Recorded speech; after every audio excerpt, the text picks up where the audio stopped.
Boys and girls, welcome in, welcome in, welcome in. And a cheeky little raid to start off the Monday morning. Love that, appreciate that. CivXL Wow brings along their friends. Appreciate that very much, thank you very much. I'm running late. I'm just finishing getting my coffee sorted, and then we'll run through and we'll do some beta business. That's the plan, at least. Anyway, give me 30 seconds, and I'll be here in, yeah, as long as it takes me to make a coffee.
Oh, alrighty, boys and girls, how we doing? Good morning, good morning.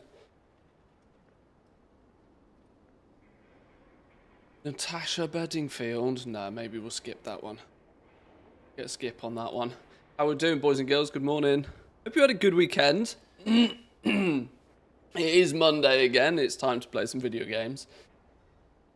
Let's catch up with the chat. Who we got in here this morning? Do we expect an announcement of the pre-patch this week? That's a good point. It's a very good point. Let's think about this from a date perspective. I'm still convinced pre-patch is going to be the very end of the month. I'm practically convinced of it. Just because that's when I'm not here. So I'm convinced... How can you see this on screen? I'm convinced that pre-patch is going to be like down here somewhere. It's either going to be the 23rd, and it'll be like... I go away on the 26th. I'm away for this weekend and the end of July. I have a wedding to attend in London. So I am out of the office for a few days at the end of the month. So it's either going to drop right here when I'm not here and away, or it'll drop on the 23rd. If it drops on the 23rd, there's a chance we get an announcement of it this week some point. Sorry, I still have it in light mode, I know. Shoot me. Shoot me. So yeah, there's possibilities we get a pre-patch announcement. Possibilities. TV is off. The TV was on a lot recently. The TV has been on, I can tell you that much. I can tell you that much for sure. England have somehow managed to fight their way into the semi-finals of the European Championships. I will have a face-off with Mr. Jack the Dipper later in the week.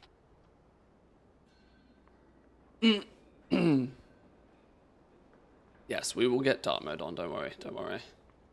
What else we got going on in there? Oh, pump up the ore. Oh dear, that flipping Crowd Pummeler. That flipping Crowd Pummeler. We'll have a little bit of a look at Samadan's little overview of that. Because it hit Wowhead like twice. It hit Wowhead twice in like a day. Because I think Penguin did an entire dedicated article on it. Probably at the exact same time Samadan was doing his weekly report on it. And then they both published like hours apart from each other. So I wonder if there'll be like old news comments, I would imagine. But yeah, the flipping Crowd Pummeler dude having some causing some wild Goblin speculation. It felt a lot like the Monolite ore all over again. I have calibrated my prices to be reasonable.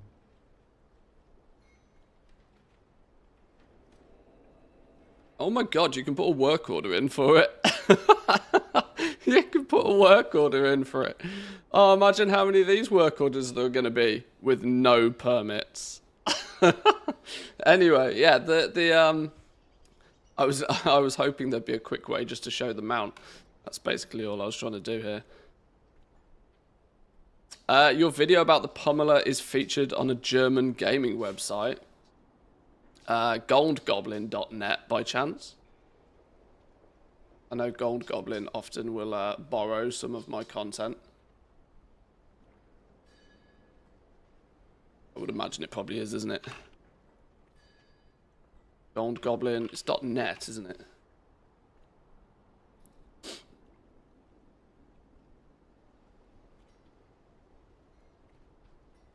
I don't know. It's all in German. Oh, minemmo.de. What's this then? Verifying you are a human.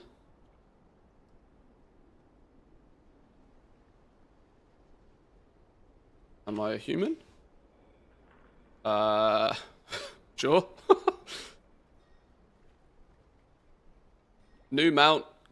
Cost over 3 million gold. Hardly anybody will be able to afford it.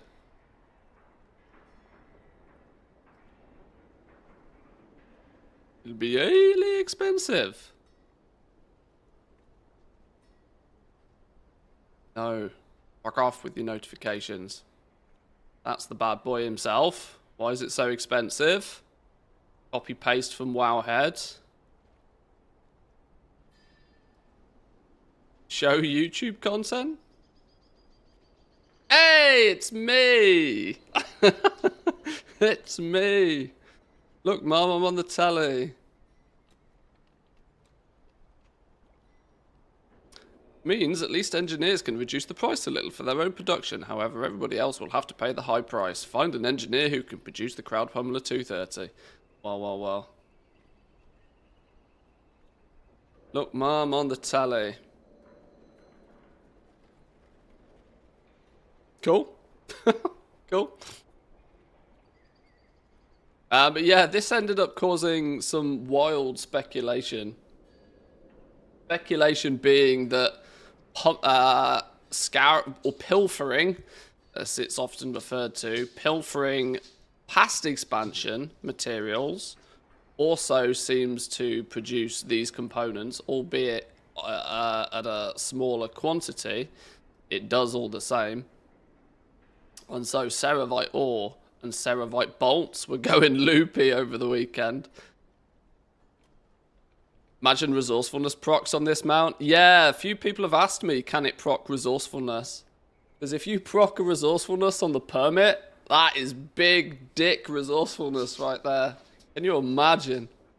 Can you imagine? There'd be a chance, you know, that I'd do the... Like, if I had this recipe and I saw a work order come through, I'd actually pay. I'd take the gamble, you know. If anyone that comes through with at least a good amount of the components, obviously if it doesn't contain the permit, you can get wrecked. But like, I'd take a gamble, you know, on doing work orders for these, just simply because if you can get resourcefulness to proc on like the pummel-proof plating, the cataclysmic convert. Look at the numbers. There's so many of them. A single resource proc on this bad boy could literally make you a token's worth of gold, which would be mental source. I don't have these materials in any good enough quality to even craft one manually by hand on the beta right now. Not without significant more pilfering, but oof. People think it's not worth the gold for the mount on the Wowhead. Oh, I agree. It's a ludicrous amount of gold for a mount that doesn't do anything. It's a reskin. It's a nice looking reskin, but it's a reskin nonetheless. It's still a flipping reskin. I mean, but let's not forget, we had a 2 million gold spider. And I fucking hate spiders, right? A 2 million gold spider. We had 500k max. Well, what was the last time we had a big expensive buy mount was Mechagon, right? Was it the Mechagon mount that was like 666,000 gold or something before rep discounts? Ugly and chunky. I mean, I've put on a bit of summer weight. Well, that's a bit mean, isn't it? It's not like there aren't already hundreds of mounts in the game, just stopped caring. Yeah, see, this is it, right? It needs to do something. To cost 3 million gold at this point, it needs to do something. I don't know, it needs to do something. It should have, like, even something subtle, like it's a walking crafting table or something. You know, I don't like crafting tables in the first place, but just make it an all-in-one IKEA-style walking crafting table. Walking smelter, let's go. I mean, smelter's the obvious one, but it's a, you know, it's a transformery type thing. A walking crafting table would for the serious goblin be an added value touch. And let's be real, at 3 million gold, it's a real serious goblin mount, isn't it? In before the mount unlocks a secret. Oh god, can you imagine? That would be wild. Smooth with the prime, by the way. Thank you very much. I appreciate that. Good morning, good morning. I got distracted in my TED talk. But yeah, caused some of the markets to go a little bit loopy over the weekend. I was in talks with people on Discord the other day. Before I even made my video, you may notice in my video, whilst I did read the, you know, old and new line from the pilfering, I deliberately didn't focus on any of the old stuff because I knew that would just send the speculation goblins going wild, but it was of no surprise they figured it out themselves. But it was quite funny. Where's the art? Maybe while I let some coffee go through me, we can have a little bit of a look at this article. Anyway, where is it? That's probably needs to be on all news, doesn't it? Because we had ooh, first impressions of the Beastmaster Hunter rework in the War Within. Ooh, it might be worth reading that. I'm a BM Hunter main after all. Yeah, we had the new engineering gold sync mount, like, well, maybe it was 24 hours after Penguin did an article on it in the first place.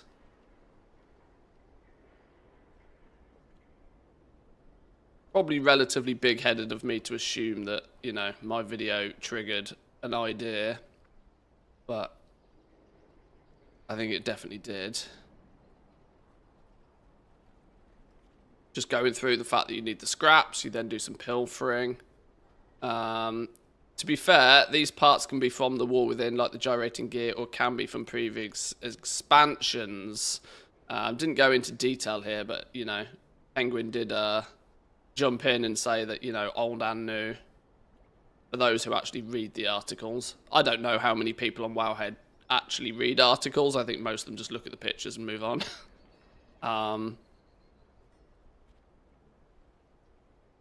Oh, I just realised the screenshot for this isn't even the right screenshot. It's not even the right one. You can only learn the Crowd Pummeler, by the way, via this study a schematic screen. You have to do a bunch of scrap scouring. You have to get your notes, turn them into organized ideas, and then you get a choice of 2 by default, by the way. But when you spec into it, it unlocks a 3rd, so you can get a choice of 3. And then you get the recipe, and then you go and you either buy all your materials or you pilfer for them. We did a bunch of pilfering. Was it Friday I did all the pilfering on stream? It must have been Friday.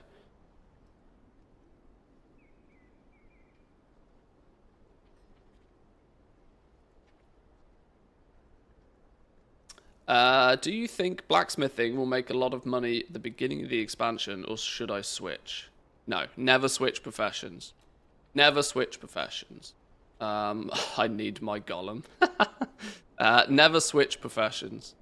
Just put the profession you don't have on an alt. There's very little strict in-game play that is needed to maintain professions. You can log on to a level 70 character and just play with your professions, so there's no need for them to be. No need to swap professions. Let it mine whilst mounted, that could be fun. Yeah, I think there's... The reality for me is that pilfering, while I did some numbers on it, while I ran some maths on it, as long as pilfering quite quickly becomes the cheaper way to acquire it, by the end of the expansion, just because it's inherently not worth 3.1 million gold. I think we've all decided quite as a bit of a community here that it's really not worth 3.1 million gold. If you are the absolute sweatiest of sweats and must have brand new mount the second the brand new mount is available, if you want to wear it as a bit of a status symbol in the first week, you can craft one for 3.1 million in the first week and you can fly around with it. The reality is, though, is that pilfering over a course of a few months will generate enough components, and I shit you not, when somebody pilfers and they get a pummel permit, dollar signs will start spinning, and you bet the undercuts will be rampant on this thing, because you can sell all of these items, right? Somebody pilfers, somebody gets a pummel permit, they know that it's worth 1 million gold, they'll throw it up on the auction house and they'll cancel scan the fuck out of it and they'll undercut the shit out of it and they'll sell it for 600-700k just to get that instant money.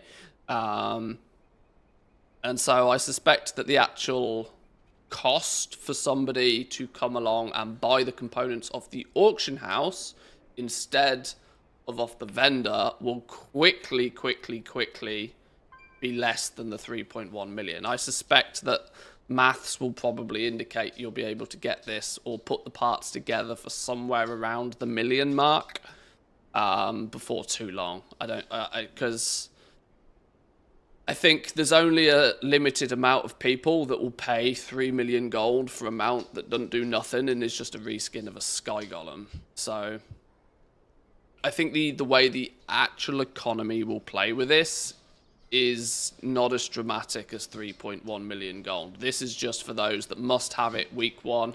Status symbol Andes, big goblin Andes, you know, fly around with this week 1 of the expansion just to sort of wave a massive dick about. That's basically all it's doing.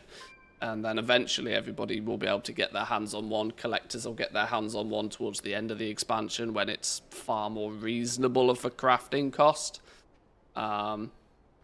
Would be my suspicion. It does mean it's going to be hella gamble mode if you are trying to pilfer to get the stuff. But it's fun. And as I mentioned in my video the other day, it's a really good way to hoover up the trash, hoover up all of the trash materials that people are not going to want. Thaumaturgy and pilfering. Potentially looking at the two systems in the game that are going to act as like major recycling systems. Thaumaturgy is going to hoover up most of the cheap herbs.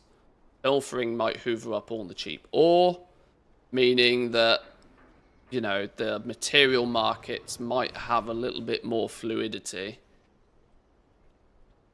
Can goblins get the items cheaper? Very good question. Very good question. Am I a goblin? I'm a goblin. We go find out. I don't think they can. Pretty sure they can't.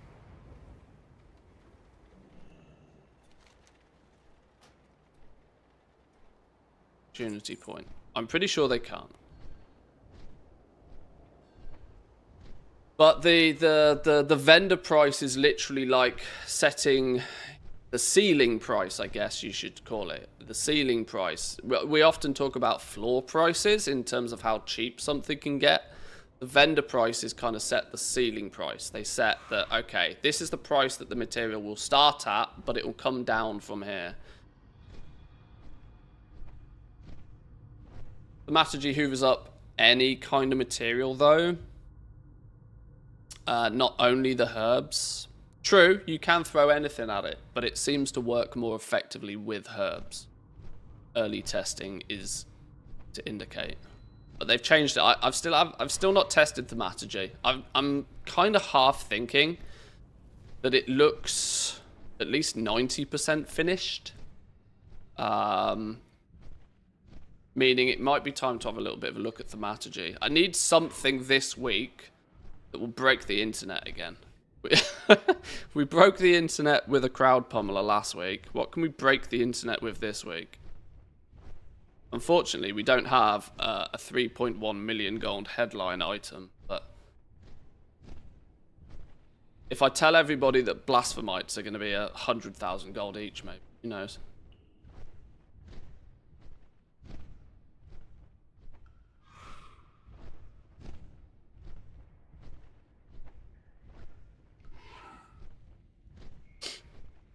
Streamlabs does need to chill out a little bit this morning, doesn't he? Why is Streamlabs screaming and shouting about the same thing multiple times? Oh, Jack's in there poking around. Okay, that's why. For the daily gleaming, it's good to have options. Yeah, the need to log on every single day to do at least something on every single character might get a bit wild a bit quickly for many. I wonder how many people will actually keep up with it in a time where there is so much more other stuff to do. No goblin discount. No goblin discount.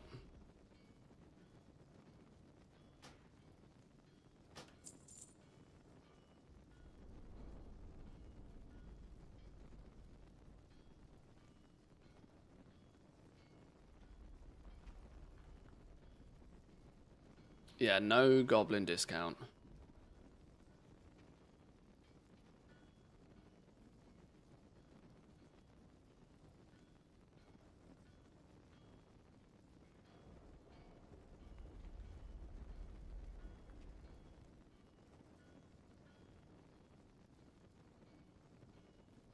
Fix it faster. Jack's on it. He's playing with things. Yeah, no discount.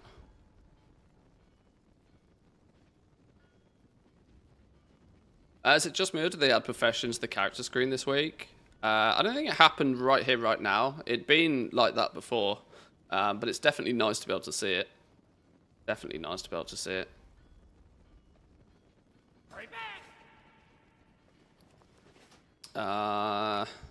There's something else I wanted to try and figure out. I don't know how I'm going to be able to test this, though. there's the speculation mill, the rumor mill, is doing its thing about how we're going to get all of this reputation nice and quick at the beginning of the expansion. Because it's account-wide now, as we know. Sorry, warband-wide. It's account-wide.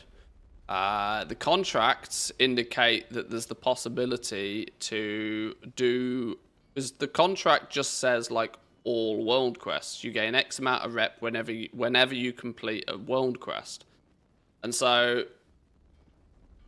the question then becomes is, well, can I do world quests on 10 characters and just farm reputation that way? Now, you can only use one contract per account per week. So that's, at the very least, going to slow people down. You can only cheese one reputation a week. It's not really cheese, because you have to do a fuckload of hard work to in terms of world quest completion. But if you're in the position to do world quests on many alts, could you, and if you were to do, you could probably get quite far ahead with each reputation each week. It still means you'd have to do it for 4 weeks straight to be able to get all of them. I'm starting to believe that a rare daily sweep is a play. I've mentioned this a little bit on stream. I've not put any testing to this though, which is why I've not really... see if I can find a rare or two quickly. I wonder if Handy Notes is... does anybody know if Handy Notes or any third party has done a Handy Notes module yet? But even for basic things like rares, I'm sure there's probably a simple version of one. Because I'm just thinking that rares tend to give 120 to 150 rep per day. What's going on down here? No. How can I never find a rare when I'm looking for one? Rares have warband limits too. Well, it seems to me, like I said, I can't easily confirm this because I've not done any testing, but every time I've come along and I've killed a rare, I've gained reputation for doing it. Which makes me think that their rep gains reset daily. Meaning that a sweep of rares every day will slowly inch up your reputation with people.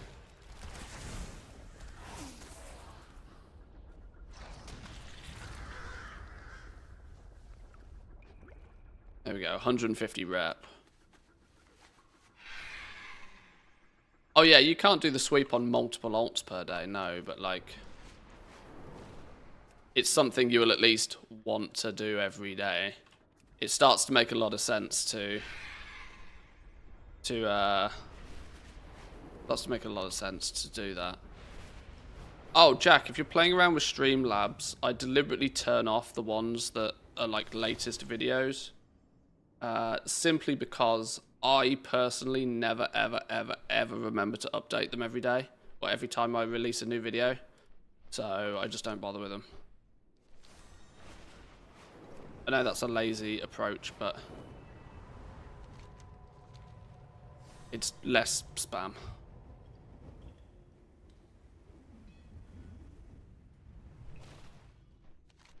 I've got two options. I either need to...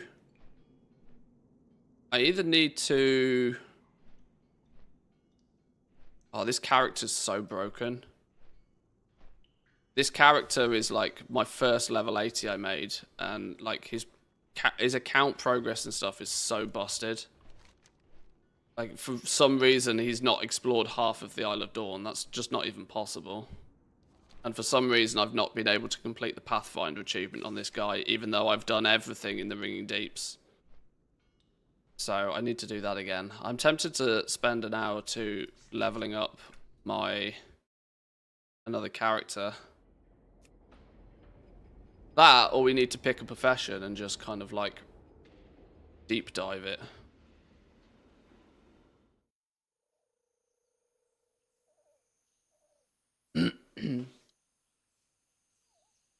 Command for the playlist, and then add the videos to a playlist. That's also another smart way of doing it, I suppose. Yeah, that might not be a bad idea.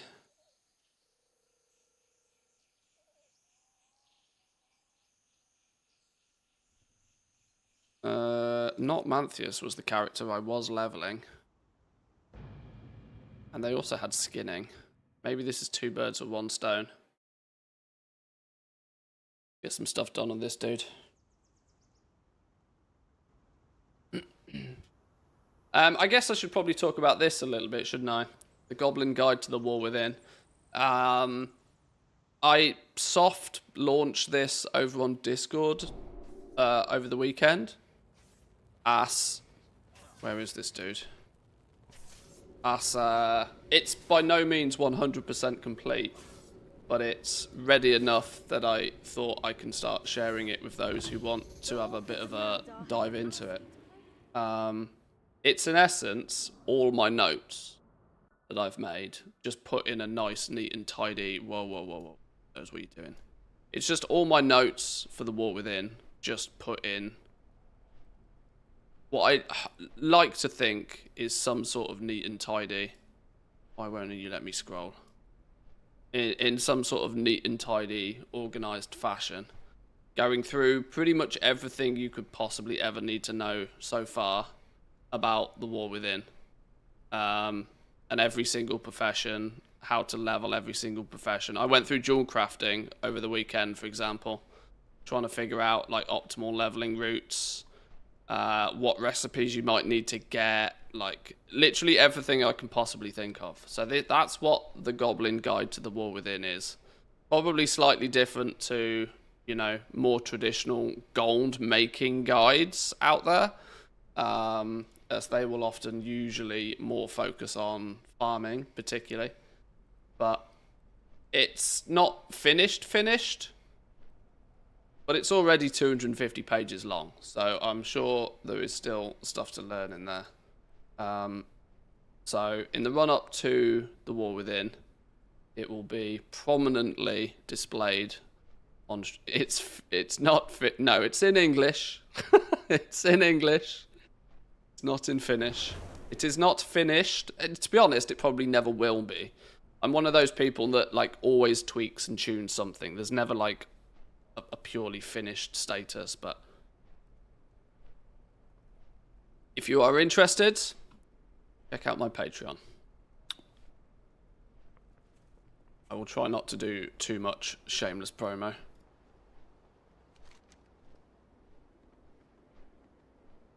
Code student for 10% off. No, there's no 10% off for code students. No.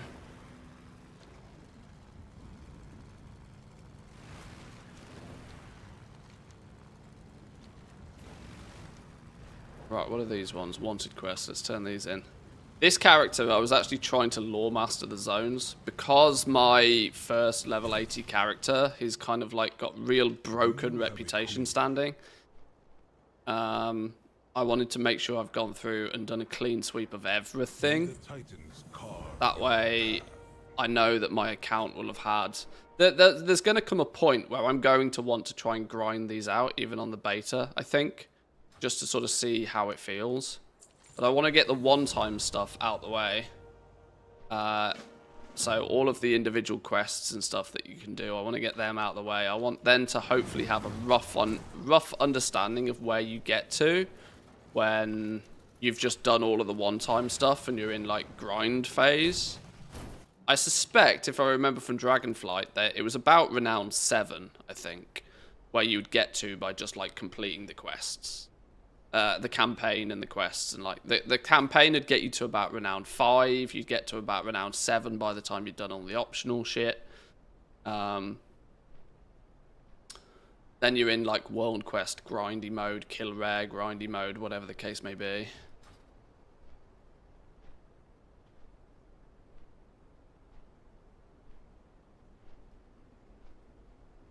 We need some contract crafters on the leveling realms so we can test. Yeah. The core wave. Yeah, leveling any of the professions on the leveling realms, tailoring's the only one you can cheese because at the moment it's entirely leveled with vendor mats. So I leveled tailoring on one character just because of that, but the others don't have the same level of cheese, unfortunately. We are the Titan's bedrock and foundation.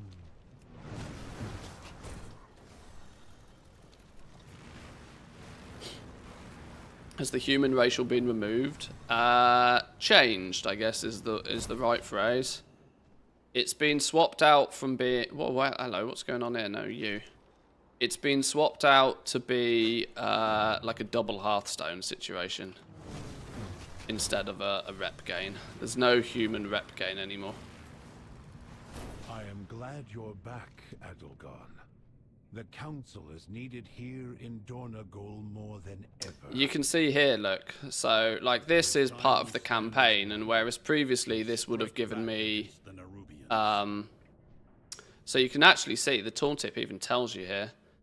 This is a warband bonus for previously completing this quest. So I've done this quest before. This is just a campaign quest, but I've done it before, and I've had the reputation from it before. So even though I'm doing it on another character, I can still do the quest, and I can still get the experience and the gold and stuff from it, but the reputation is swapped out for resonance crystals instead. So you can only acquire, in theory, I'm sure there'll be some places where it's broken, but in theory you can only acquire reputation from a quest once.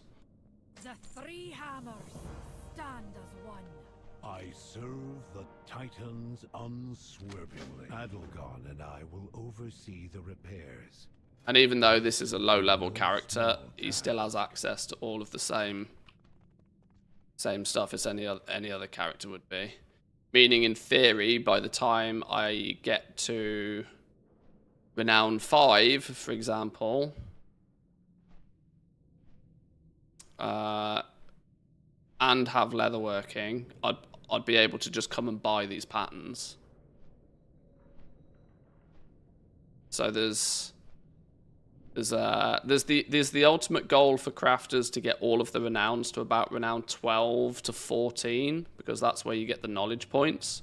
Prior to that, you sometimes get a recipe or two.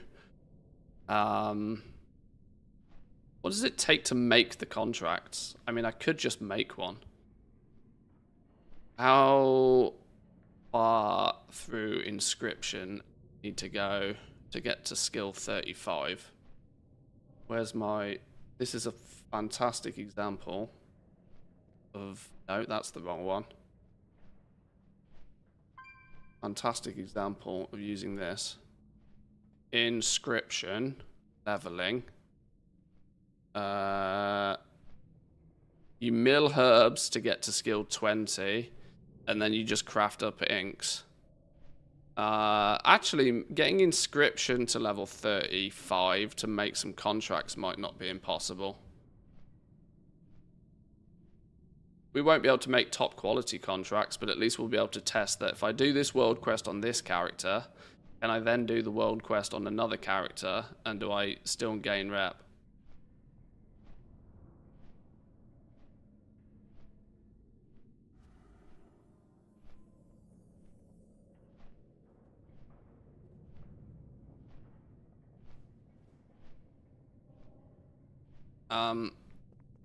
That's not a project I'm willing to do right here, right now, but is something that is not out of the realms of possibility. Gathering enough herbs to mill them down, to make pigments, to then make some inks to get to skill 35 should not be too difficult, even doing it myself. That's a side quest we'll go on at some point.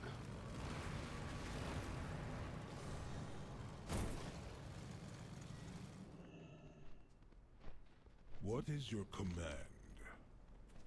We will continue speaking later.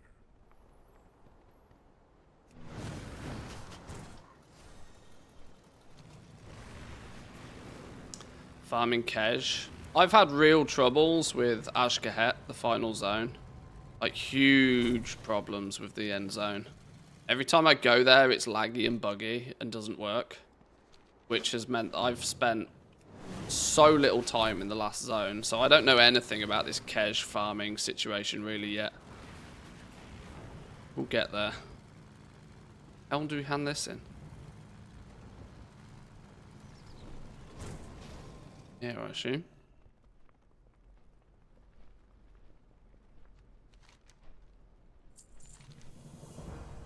Your warband previously completed this quest. I have just realised that this actually very aggressively covers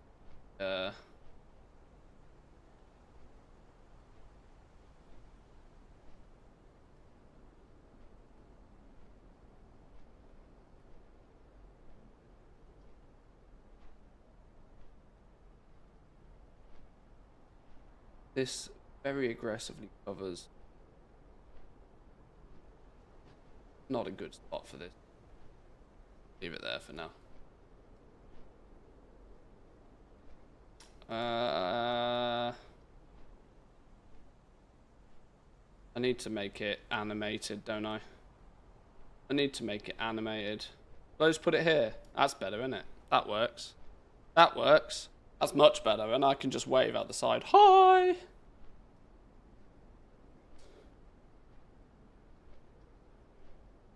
Find a better spot for it.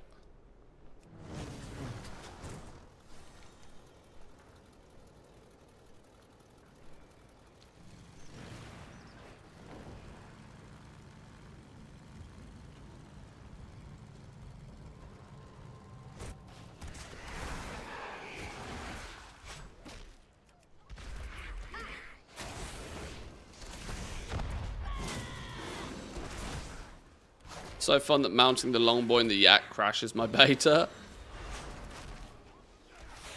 This build has been really unstable. I don't know what they've done this week, but yeah, I've had more like full-on game crashes this week than I think I've had any week during the beta. They've clearly been mixing the spaghetti pretty heavily.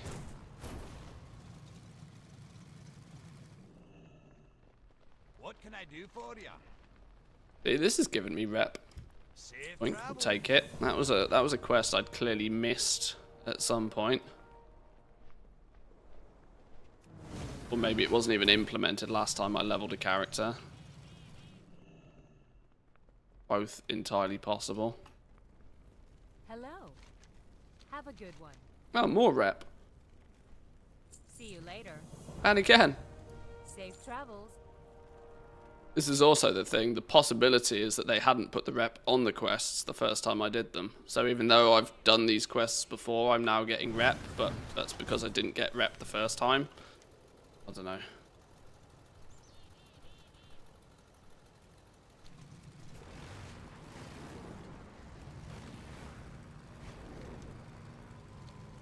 I need what was it called? BTW quests or something?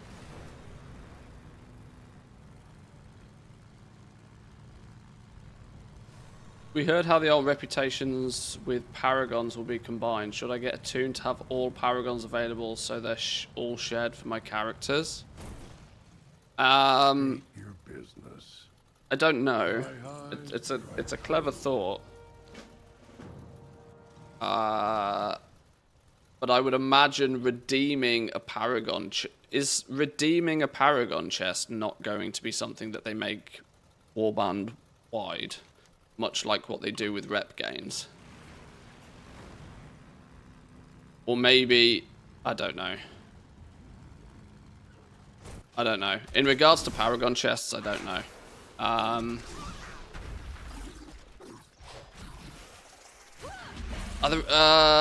I guess it's really, at this point, it's like really old school paragon chests, because the new shit doesn't give you anything anybody cares about anyway. If you're doing paragon chests for mounts still, from like, what would it be, Legion? Then, I don't know. Maybe just be faster. I don't know. Oh, I could skin one cock, I couldn't skin the other. Sources nearby. What's going on? Find it before you have to fight over it.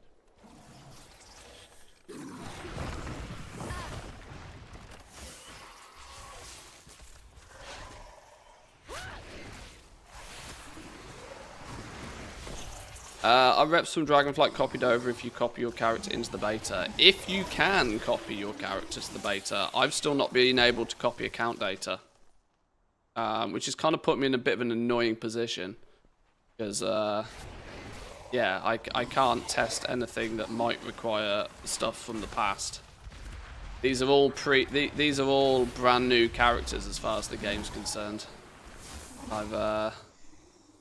I've copied some of my characters over, but then when I can't copy my account data, it kind of doesn't really fix anything. The one thing I want to test more than anything is the Artisans Consortium rep clearly matters. And I don't know what the plan is with this from Blizzard. I can't figure out what they want to do with it. My thought, because having a reputation from a previous expansion impact your play in the new expansion is usually something Blizzard wouldn't want to be a thing.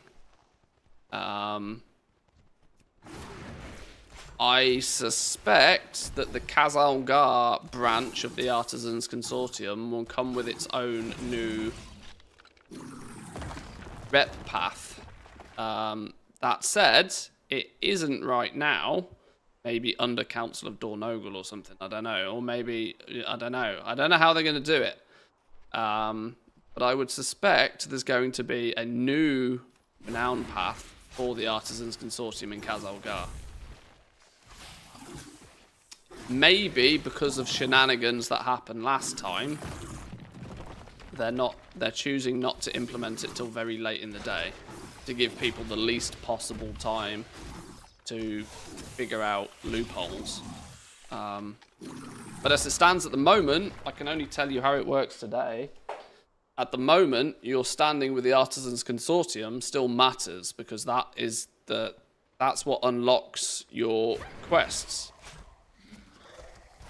So, yeah, I don't know what the play is with that. I don't have a talk. Is your chair comfortable for gaming? This is just basic bitch IKEA office chair. It is kind of comfortable, but it's certainly not great. It's miles better than any of those gaming chairs, though. By the way, fuck gaming chairs. Gaming chairs will put you in hospital. Those things are horrendous.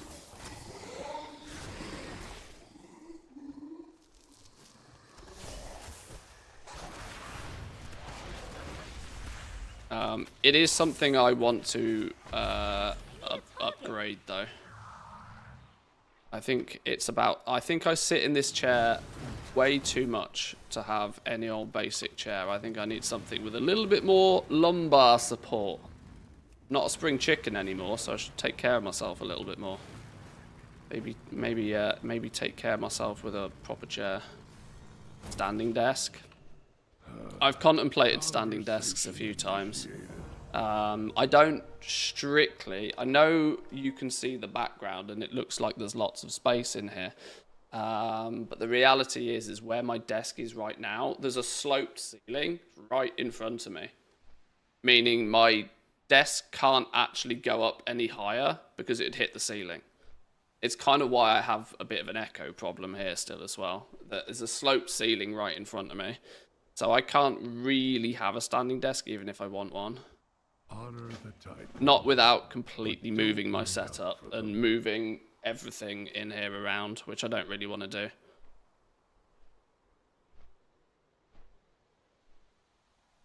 Yeah, the Herman Miller chairs are ludicrously expensive, but most people, you know, when you it's one of those, right? When you consider just how much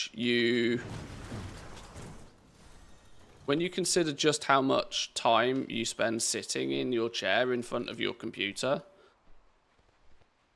even if you spend €1,000 on a chair, it's probably not that expensive based upon how much you use the damn thing.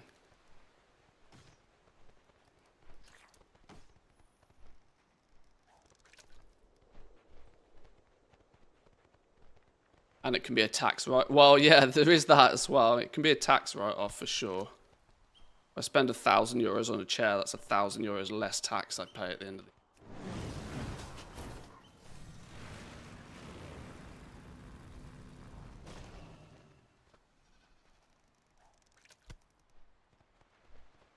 It still doesn't detract from the fact I need to make €1,000 to be able to buy it in the first place. And technically, I need to make €2,000 because by the time I've paid the tax man in the first place, it's expensive. Taxes are not free, nor are taxes cheap in Finland, and they're going up. Oh God! Don't get me started on that.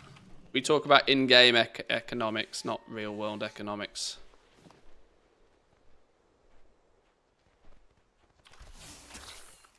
Are these all fishable? Skinnable?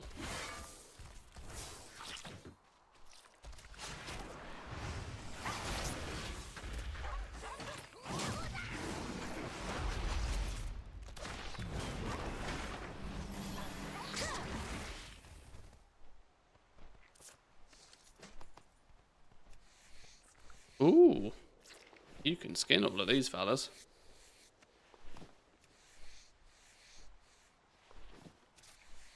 Bought my used Herman Miller for my company, about €130 when I left them. Yeah, this is the most common way you'll get one cheap. What the hell? Kiss of Death? Poisoned? This is one of the ways you get them cheap. You wait till a business goes out of, wait till a business goes bankrupt, probably because they spent €1,500 on every chair.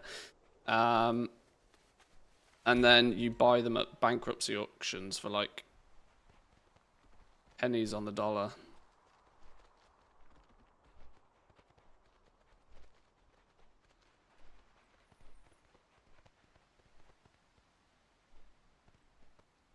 Totally hypothetical for legal reasons. Buy WoW tokens and use them for content creation, therefore writing them off. Last thing I'll say. As a sole entrepreneur, I couldn't necessarily get away with that. But if I was to actually write myself up as a company to where I get a lot more control over what I dictate as to be company expenses, then yes. Yes.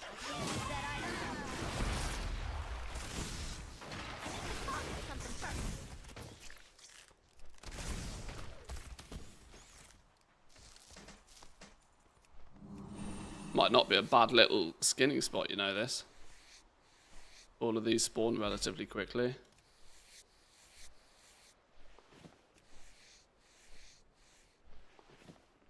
Toughen Tempest L. I'm pretty sure that's the that's one of the weekly jobbies. Get X amount of. Whereas I've not looked at skinning at all. It still felt pretty broken to me last time I looked at it, which is why I didn't give it too much love. It still doesn't actually say anything, does it?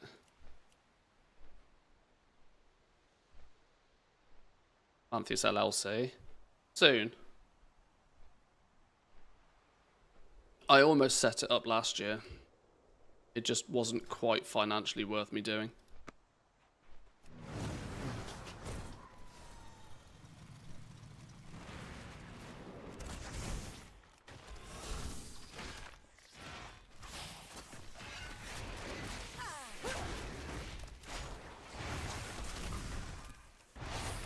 Well, the most shady, ridiculous thing is that, you know how those big streamers do massive gifted subs to their own stream?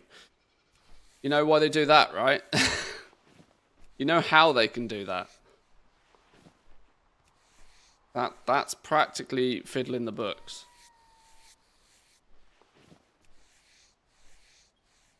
Spend €5, take €5 off your tax bill, receive €2.50 of it back from Twitch.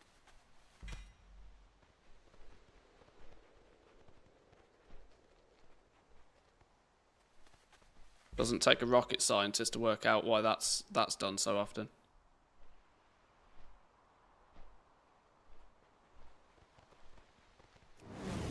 Where is this last electric eel? Haven't actually paid attention to what the hell I'm doing with this quest. I think I'm meant to be clicking the fishing rods, but I've just been killing these things as it's quite good for skinning. I'm out of range.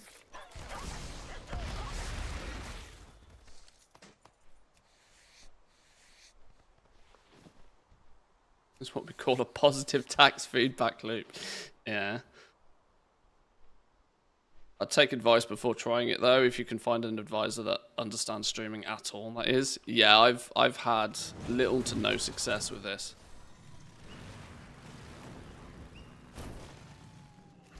My mother-in-law does my taxes right now. Which is maybe not the safest thing. She is a qualified accountant, mind, but that doesn't, you know, still doesn't understand what it is I really do.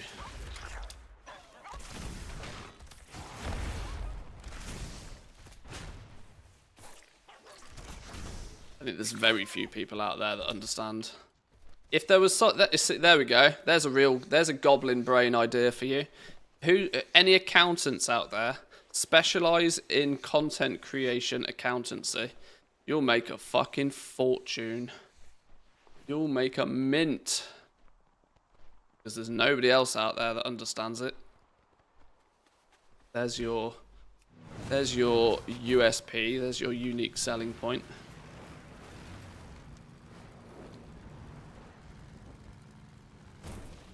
What do you want? May the path you forge be your own. Oh, 500 rep for this one, even though I've done it before. There's another scenario where the rep gain has clearly been added since I first did the quest. Honor the Titans. Why my account's been feeling like really broken. Goblin Guide to Accountancy. Do it.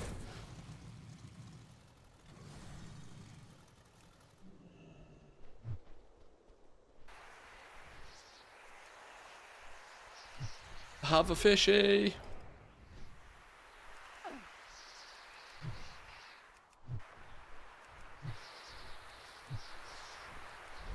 Nom nom fishy fishy. Stop pinging me. Okay now.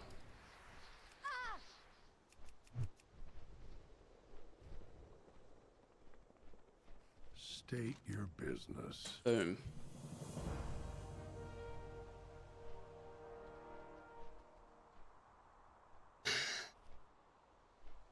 I think the accounting is the exact same as somebody who self-publishes a book or such. I don't think it really matters whether the CPA understands the work unless you want to min-max the taxes. Well, it's the one of the biggest problems, actually, more than anything, and I don't know why I'm spending so much time talking about this on stream. I don't need to. One of the real problems is sales tax.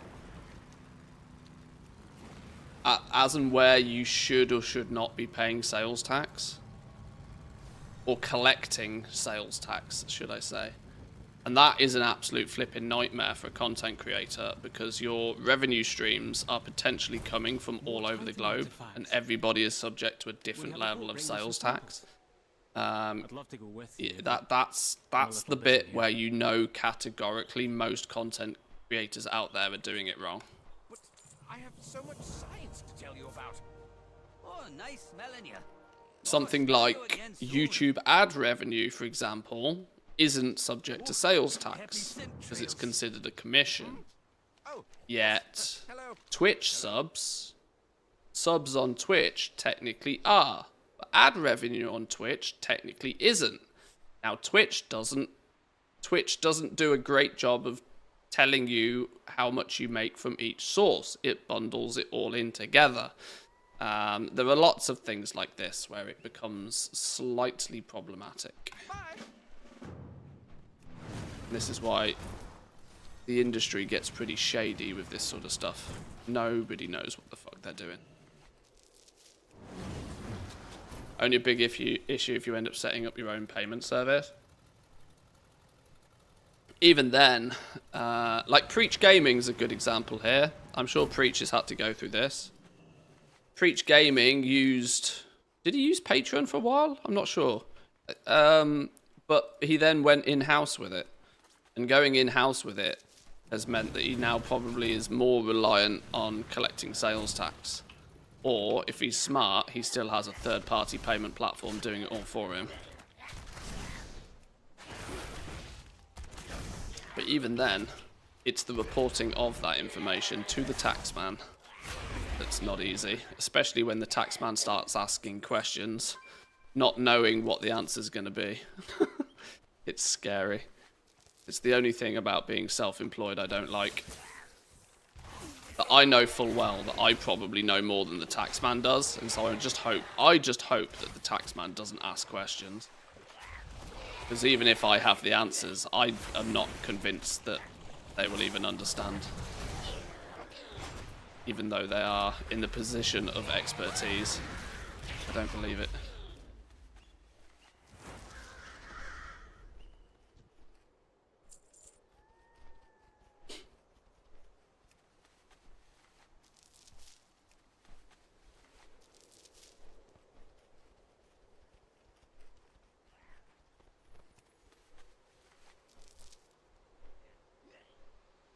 Thank you for the sample. Ooh, that was a nice big lag spike there. Greatly advance our knowledge of the Titans and their technology.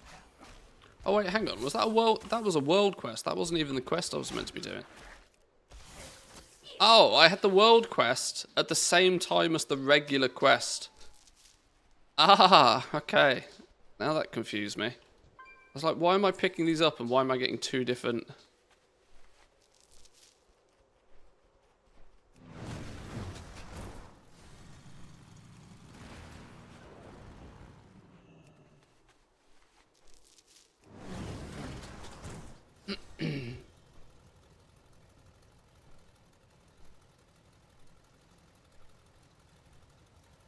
When the taxman starts asking questions, it's usually the time you employ an accountant. Yeah, exactly, yeah.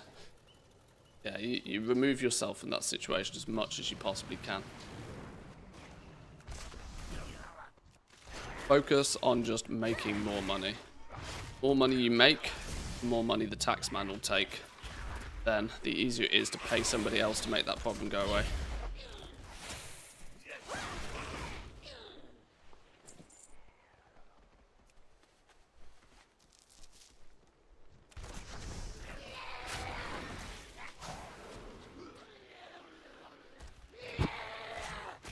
I see some valuable resources in the area.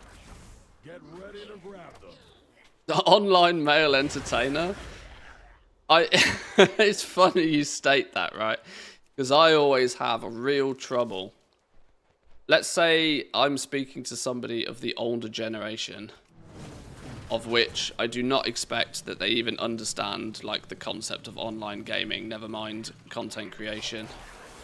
And whenever you tell somebody it used to be a real problem where you'd say, oh yeah, I'm a YouTuber, for example, and they'd go, what's that? And they'd be like, well, I make videos and publish them online. And the next question was always, every single time, well, how does that make money? And that, because that's clearly all that people are interested in when people are trying to find out what you do for a living. They don't care what you do. What they want to know is how much money do you have. And you tell them you're a YouTube, and so luckily these days people understand YouTube. Even grandma knows what YouTube is for the most part these days. Even though a grandma in Essex is 35, but like it's at least people understand YouTube. So I still, to this day, when people ask me, I say I'm a YouTuber.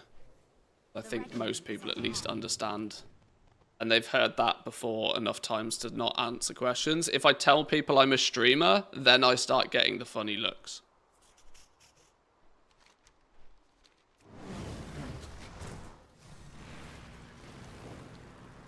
Then it's like, what do you stream on the internet? To who? When? Oh yeah, I mostly stream in the evenings. Do you now? it can draw out some interesting questions. Do you keep all of your clothes on? Do you do it in front of a camera? Yes.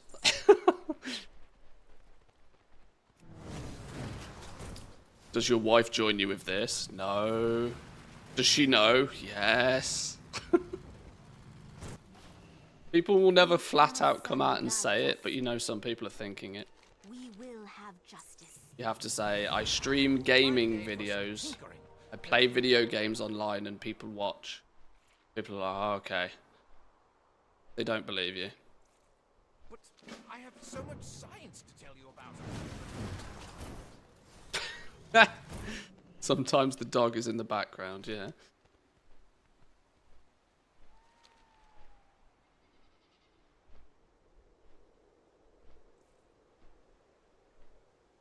Valid questions, though. Well, yeah, I mean, it's if you don't know, you don't know, do you? So, middle left, no. Middle right. It's alive. Middle right. Wait, what? There we go. Thing. $100, I'll dress up as Tracer too.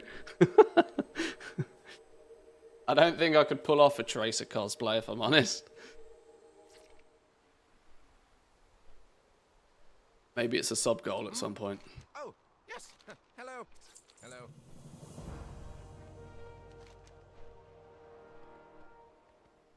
Hello. Let's do whatever this one is. It's a morning rise.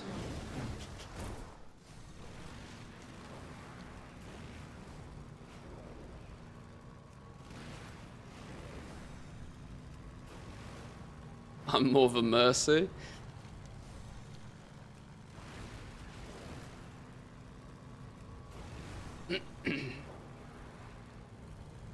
Some days I feel like feel more like the monkey tank. Crashing elementals are packed with healing properties. That joke would have been better if I could have remembered his name, wouldn't it? Occupied.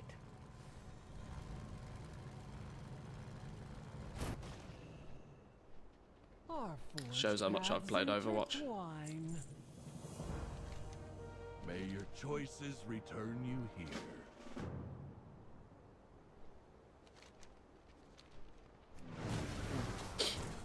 Winston? That sounds about right. That sounds about right.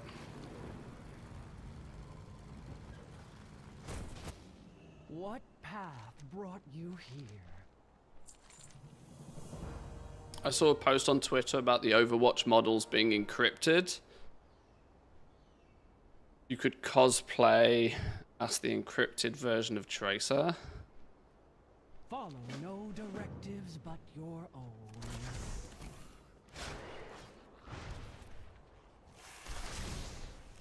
Some VTuber avatar. I've always wondered, you know, what would be the viability? Because, you know, voice changes exist. What if you just had a VTuber profile? A questionably lewd VTuber model. A male to female voice changer that was at least somewhat convincing. I don't have a target. Do you reckon there's anybody out there that literally does that? Some sweaty dude in his basement is just creaming off the top of, like, hot tub streams. It's too far away. Creaming off the top probably wasn't the best phrase to use in that situation, but I hope you know what I mean.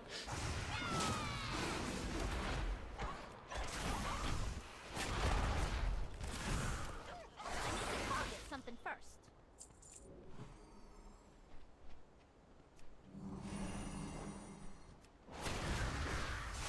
Definitely somebody that does that. I reckon there probably is, you know. My rule is if you can imagine it, it's probably happening somewhere. But yeah. As far as the internet's concerned, yes.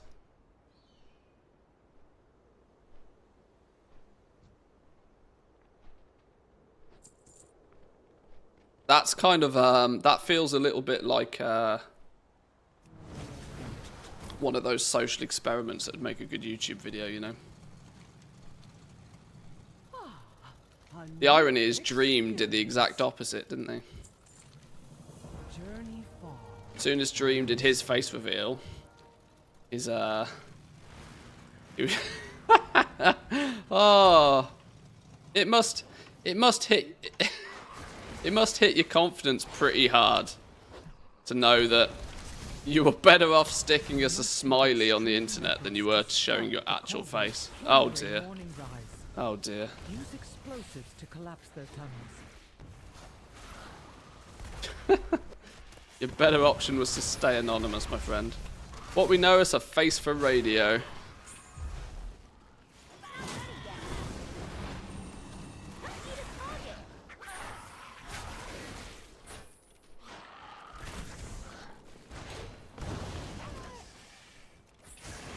Some people who cream off the top to a good WoW mailbox.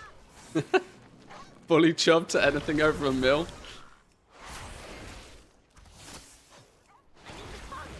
I do so little goal making these days. I'm half chubbed just seeing this icon.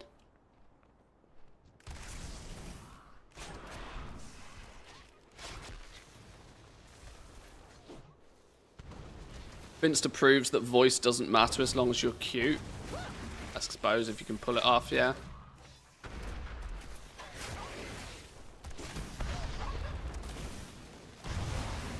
I need a target.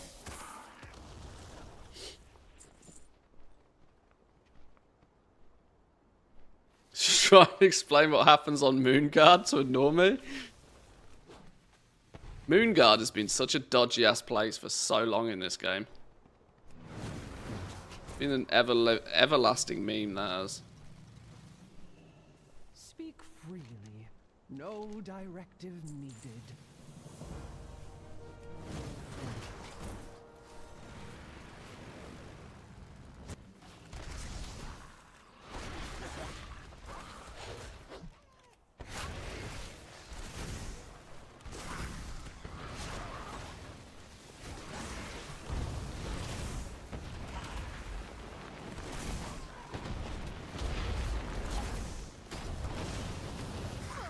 Oh no, pet's dead. Hang on. I was not paying attention, I was trying to read chat.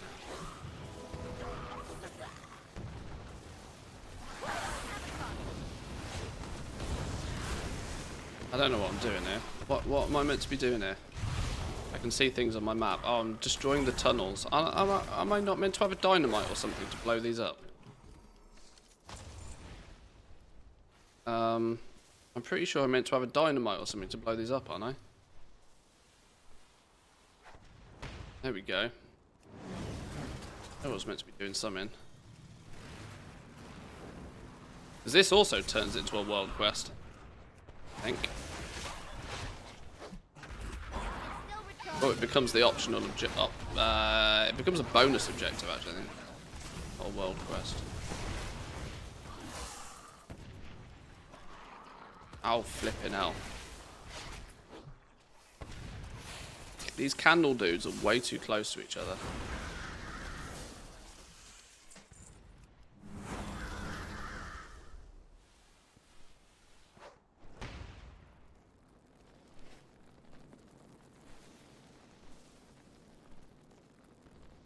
Just noticed that the epic blacksmith hammer gives you more crafting stats than the new War Within hammers. So unless you're hard crafting max rank, it's still the way to go. Oh, in terms of flat.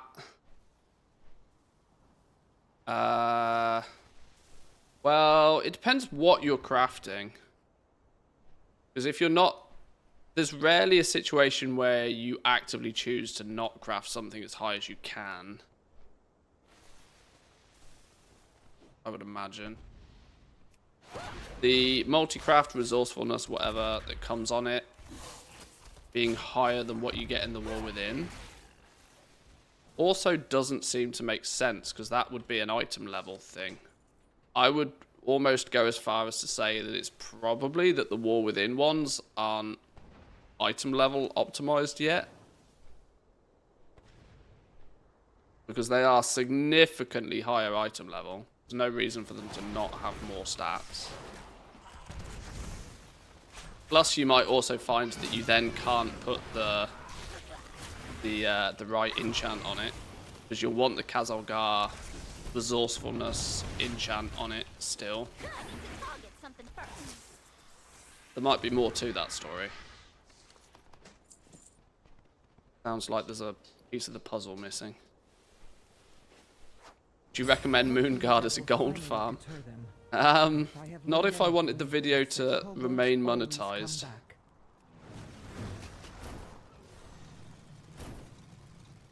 Like everything in this world, where there is a demand, there will be supply.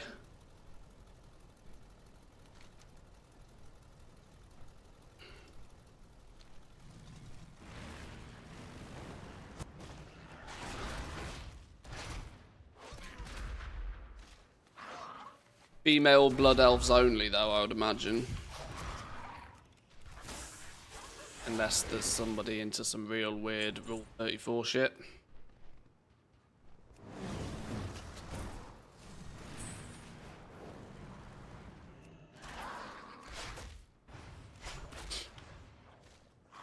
How did this stream end up going in this direction? I do wonder sometimes.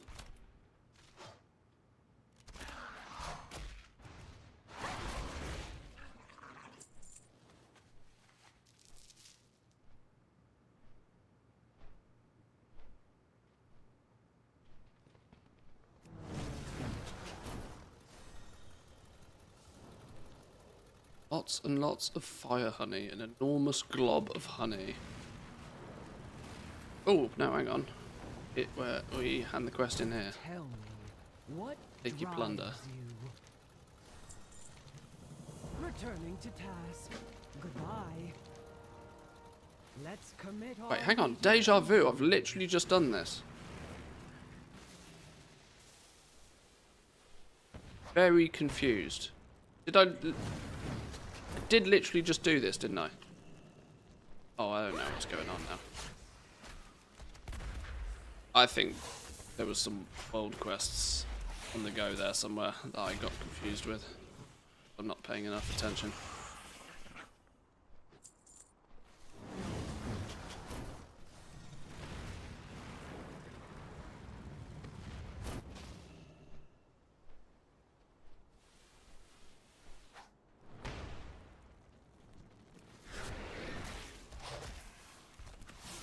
I've been leveling herb mining naturally like I would as if it was live.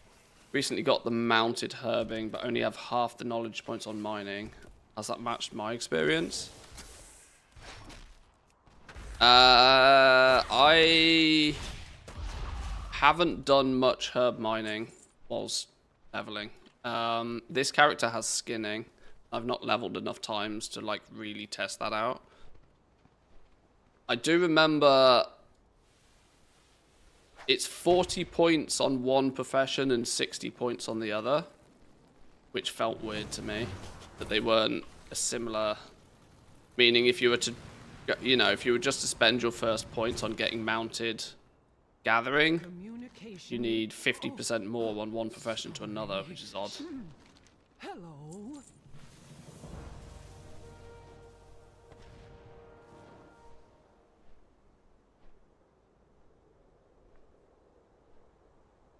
Druid has been changed actually as well, haven't they? Druid now can only herb whilst in flight form. You have to come out of flight form to do mining again, which is kind of more intended, I think.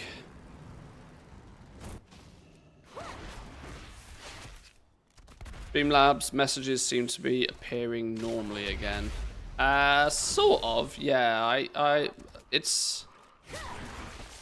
I want to, at some point, maybe convert it to not be Streamlabs, because it's basically white noise to most people. Especially to me, I don't even see it. Brain naturally tunes it out. But I think they're working right. I don't know. I'm sorry.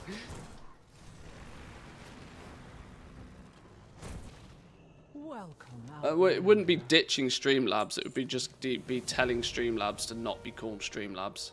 Means I just need to pay Streamlabs $20 a month, though. Well, I'm not sure. I haven't done it yet.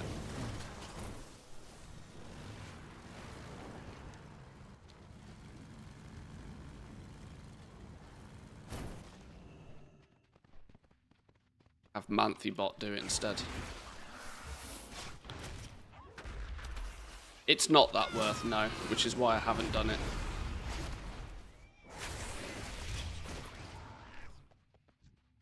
But it's just one of those little things, you know, like a custom cobalt cheese. Here you go, Jack.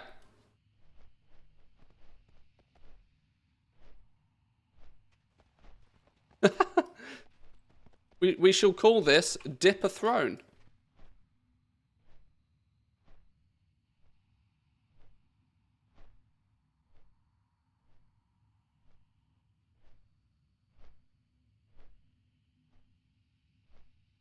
Is your guide ready to go? Should wait till when the War Within launches. I mean, it's already 250-ish pages long. So, I mean, there's plenty of stuff in there. There are some professions that have been focused on more so than others, but there are also some professions that are nearer completion than others. So, it's relatively up to date as the beta is up to date. Let's put it that way.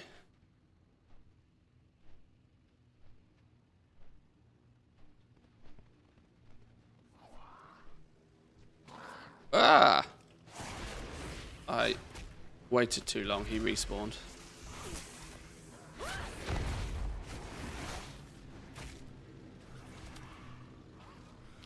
Yeah, I mean the guide is there. Like most professions have got like admittedly the gathering professions are less complete at the moment, but like most crafting professions are somewhat ready to rock and roll with. You know, they're mostly in good spot.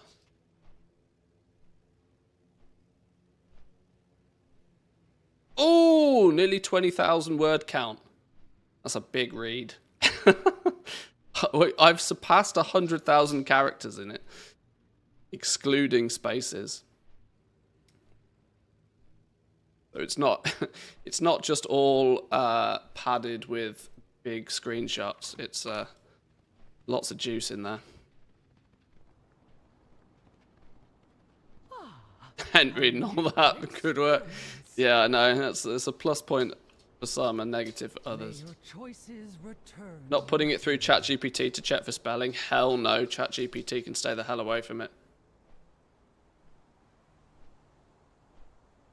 Give me a TLDR on this 20,000 word goal making guide. Buy tokens. Done.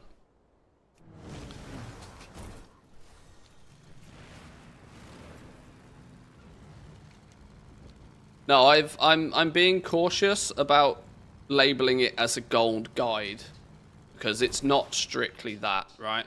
I've been quite cautious to try and make sure that it is different to another well-known streamer's guide who tends to focus more on like go here, farm this thing, sell it. There will be some of that in there because that's equally useful information, but I've tried to go the other route and do it with my style, which is like focusing heavily on the professions. What do you need to do to optimize your professions? If you optimize your professions, the gold will come. Tell me, So what drives you? May all paths be open to you.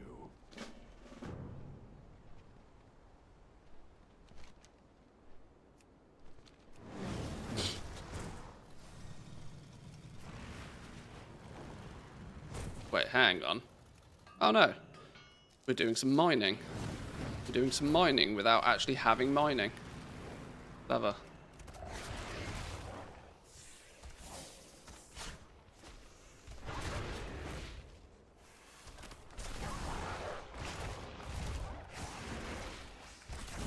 I think mana oil will be lucrative.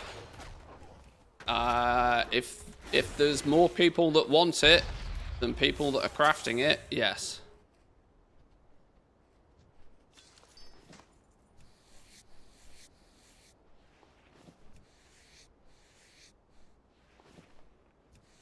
That's a very get out of jail free answer, but that's how crafting works. It's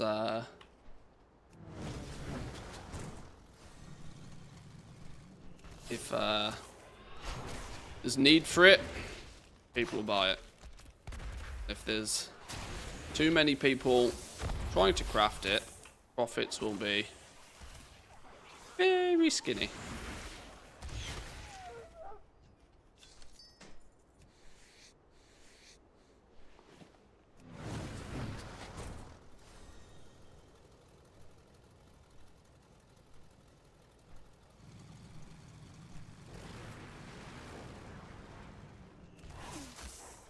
I hear they doubled concentration, up the recovery rate. Yeah, concentration's now 1,000, which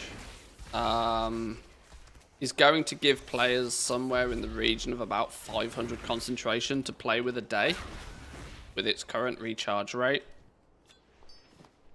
That's not an exact science because I've not tested it in great detail, but it's early sort of feels. So I think this was an active decision by Blizzard because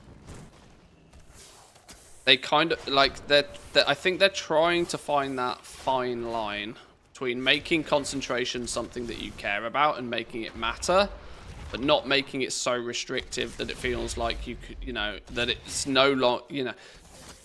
Dragonflight Professions had the downside that many players thought there was no benefit to leveling them. Because even once they'd leveled them, there was not enough that could potentially make you gold with the professions for it to be worthwhile the time and the effort to leveling them. This is what they're trying to find a balance with, I think, with the War Within professions. That if you spend the time and the effort leveling their profession, they want there to be enough for you to do, often enough to make it feel worthwhile, but still whilst trying to have this overall concentration matters and it's limited and it's something that you should be trying to sort of commoditize to like put a price against. That's quite a difficult balance. Now, as far as gear crafting is concerned,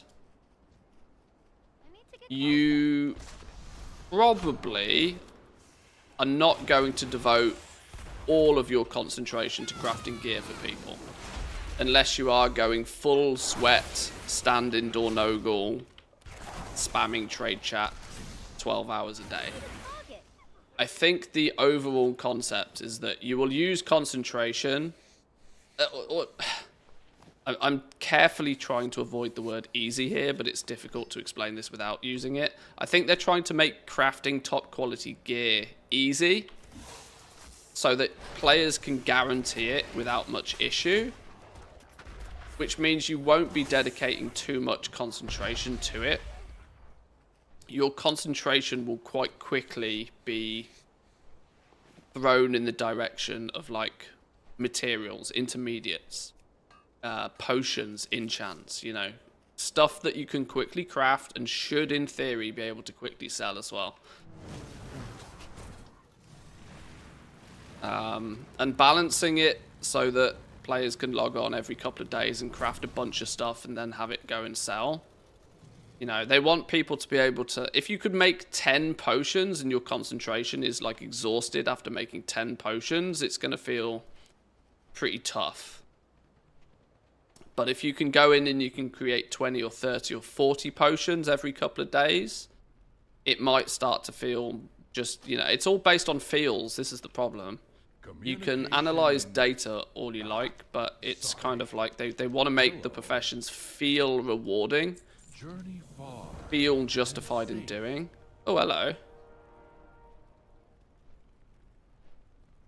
Oh, that's interesting.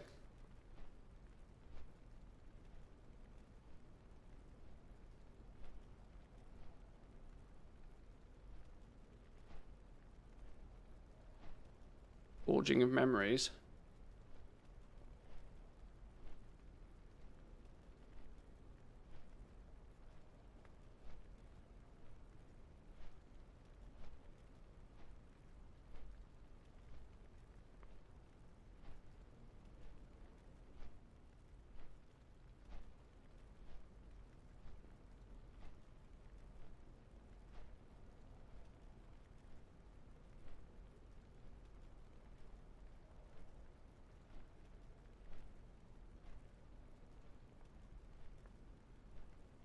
The forging of... Oh, no, hang on. What's the schematic called?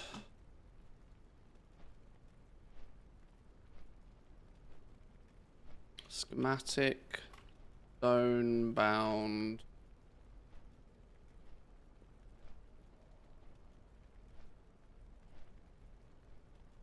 Stone-bound lantern.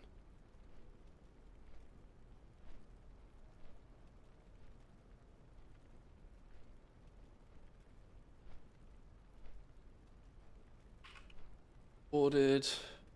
Why am I doing this off screen now? Rewarded from the quest.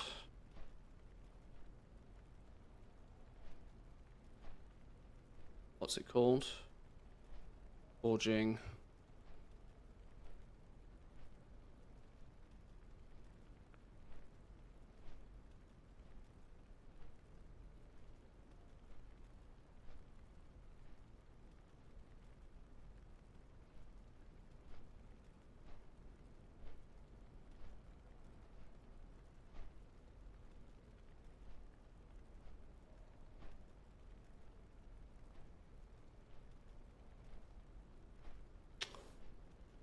Where are we? We are at 57:42.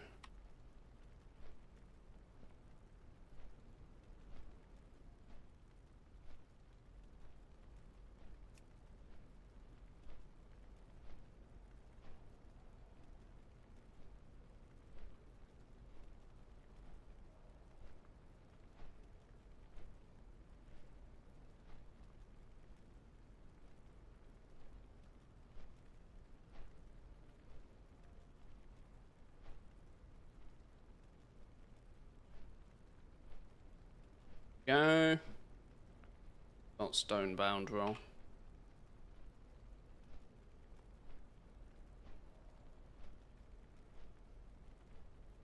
What I've also noticed as well is that when you have, or if you have, done these quests on one character that, say, for example, isn't an engineer, you can then purchase these recipes off your profession vendor in Dornogal.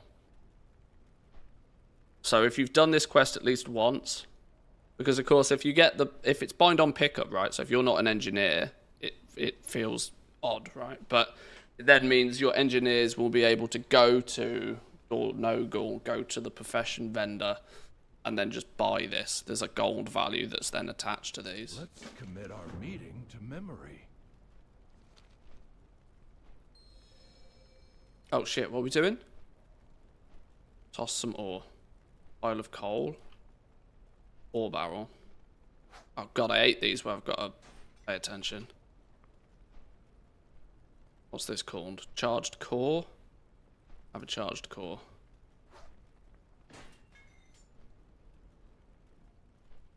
You're a great helper. You know it. Oh.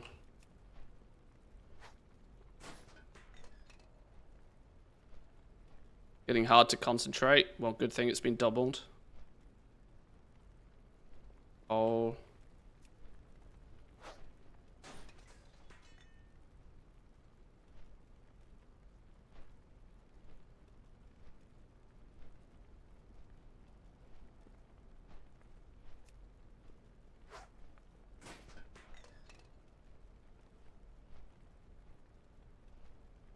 Dude got dementia or something.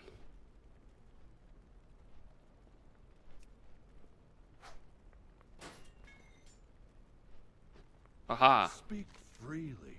Genius. No directive needed. Love that shit. What they really should do is make these... suggest making this warbound as pointless on pointless reward for a non-engineer.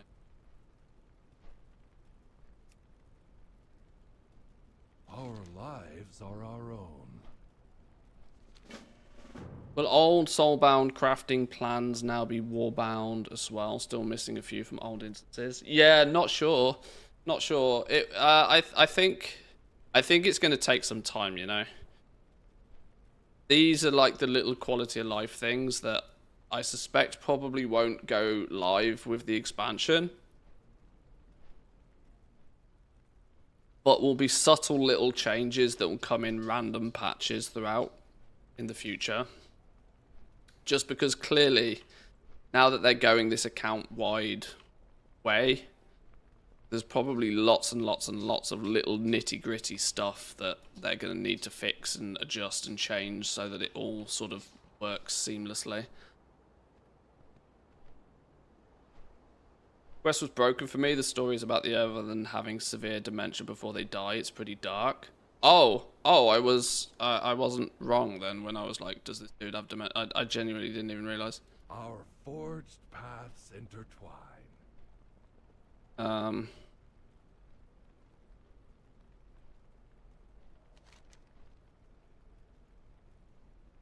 Wait for Corrigan, then regroup outside.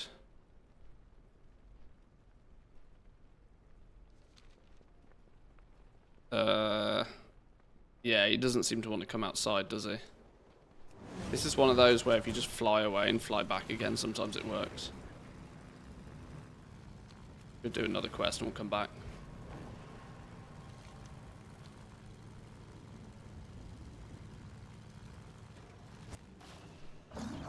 You, why have we got to kill you?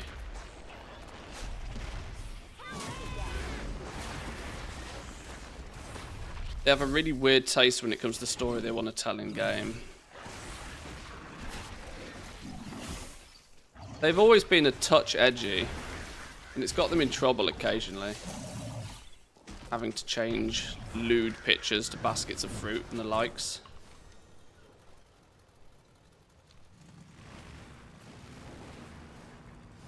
If you actually read deep into some of the storylines, they do get quite dark. Good thing nobody does though, right? Good thing everybody all just glosses over all of the quests. Tend your own gardens. Work cycle interrupted. May Rook nor Ram take you far.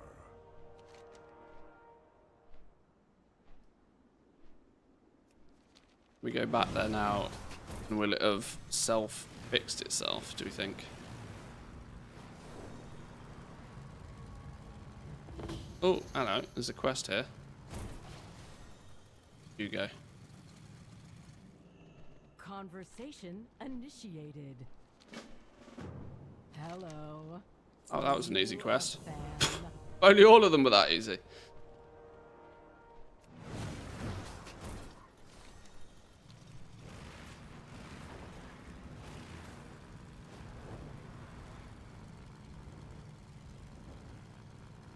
But if Overwatch Corner's taught Blizzard anything, it's that having characters with big milkers can be a lot of free advertising.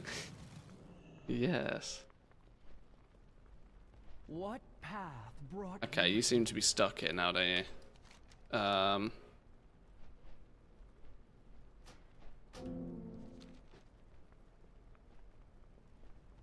me what drives you. There's a cache of resources nearby. Find it before you have to fight over it.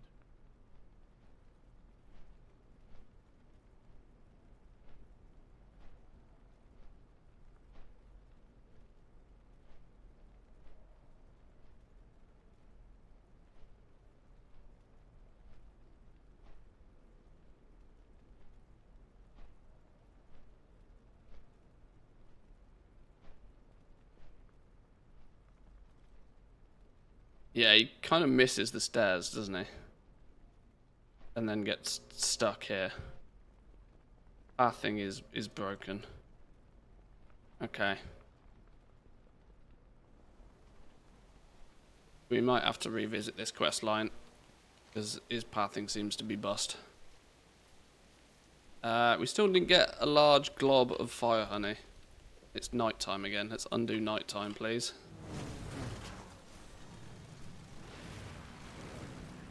I guess another option is to do a cheeky reload. Whoops. I could. Whoops.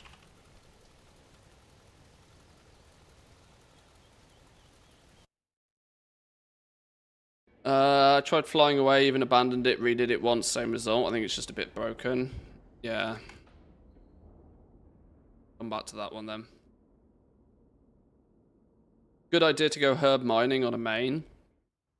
For whilst you're out, the more time you spend out in the 4 quest zones, the more advantage you'll have to pick up quote unquote free herbs and ore. They're not free, but you know. Unlocked faction, severed threads, nice.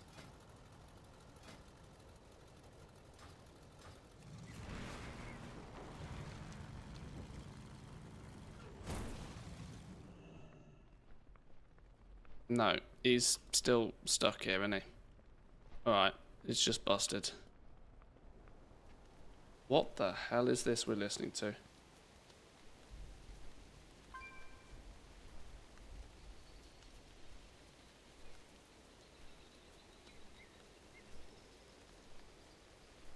Oh, that's an essay. I'll read that later. It's your playlist, you should know. It's not even my playlist, it's just a random radio station on Spotify.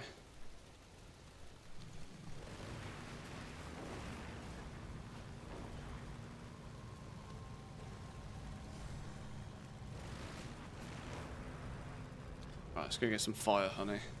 The charged silt from these clashing elementals are packed with healing properties. Let's stock up while they're occupied.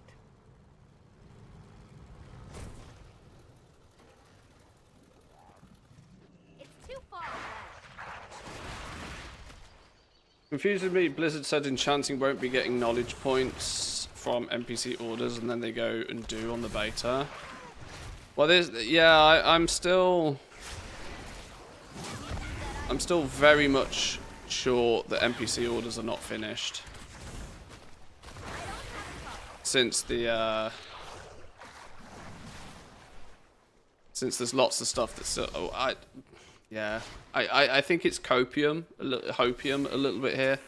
I think I'm really huffing it pretty hard that they're going to make this system smarter than it is. I think it's just going to be quite random in terms of, oh, you will just get lucky and get the right NPC orders, or you won't. Which is why I also hope that they don't make it the main way that you get knowledge points each week. There were some numbers floating around the internet that I don't believe are true, because I've not been able to replicate or find a source for these. I don't know where they've come from, but people seem to be quoting that there's 6 knowledge points available per week via work orders. Now, I don't believe that, because I've not seen anything to indicate that that's true. I think somebody's pulled a number out their ass there. Or they've misinterpreted some blue post or something, but I've not seen anything that indicates how many we're going to get. I don't know where this info's come from.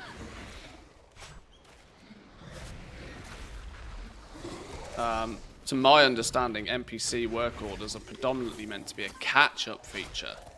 They're not strictly meant to be the thing that you're doing every week as part of your, like, weekly gains. I think they appear as your weekly gains if you are behind. But I don't think there's... Or at least... They have sort of stated that it will be a primary way for you to get knowledge. But primary doesn't mean only. Primary also doesn't mean main. In quite the same definition. So I don't know. I don't know what to say. NPC crafting orders is the primary method for crafting professions to earn specialization, knowledge, and artisan security in the War Within for all crafting professions, except enchanting, which earns their weekly points via disenchanting. Yeah, so there's the paragraph of text then. So maybe it is. Maybe it is going to be. Maybe we will spot in the next week or two like a you know, a weekly cap turn up for knowledge. But I can't help but feel the weekly caps are going to be weird, because you have the best part of 100 knowledge points that can be obtained on every profession on a one-time only basis. In fact, there's way more than that. There's probably close to 150 knowledge points that can be obtained on a one-time only basis. When you take into consideration first-time craft bonuses, when you take into consideration treasures, when you take into consideration rep rewards, faction rewards, this sort of stuff.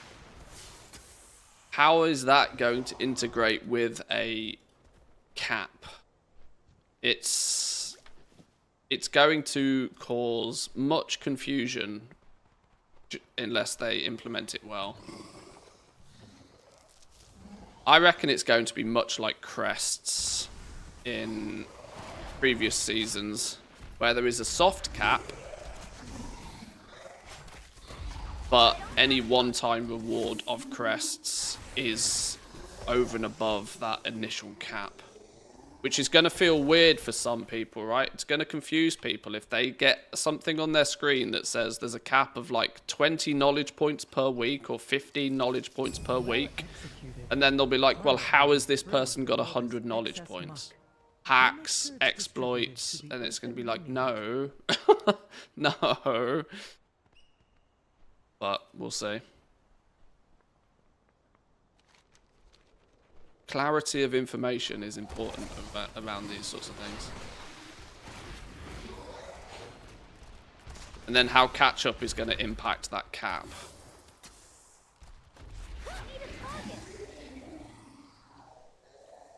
They could explain their systems way better, but they don't. I know. Sometimes it makes me feel as if they are deliberately ambiguous with their terms as well.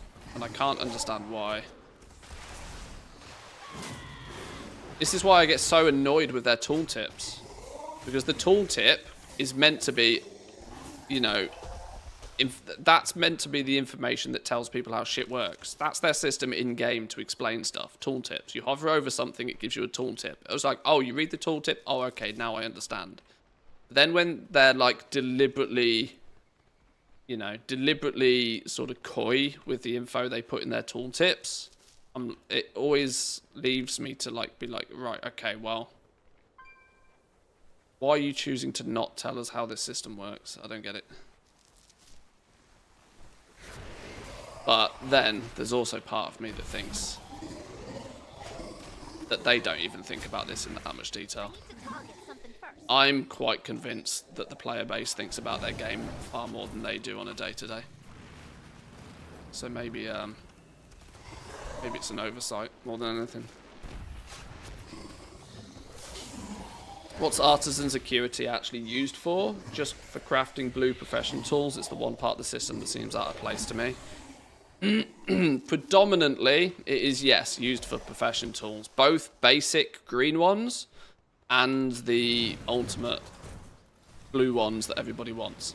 50 Artisan Security has been pretty regular for the green ones. 300 for the rare ones. That's the number one use for Artisan Security. Secondly, there are a very small handful of crafts that can utilize it outside of those. One being cooking, which of course is generic for everybody. You can use Artisan Security to take 5 regular meals and turn it into a hearty meal, unless they've changed that recently. Artisan Security is used in cooking somewhat. And thirdly, it's used as a vendor currency pretty heavily. Crafters are going to pretty heavily used to buy recipes off vendors and to buy knowledge books and that sort of stuff. Nearly anything you buy off a vendor is going to use Artisan Security, but that's more of a one-time thing. The long tail use of it is that there is a vendor that can take 600 artisans acuity off you and give you a bag of goodies. Oh, flip. No, it's engaged the wrong way. So you can over time, instead of accruing it in your bags, you can burn it for some gamba bags of goodies, and these goodie bags are also meant to theoretically contain recipes as well.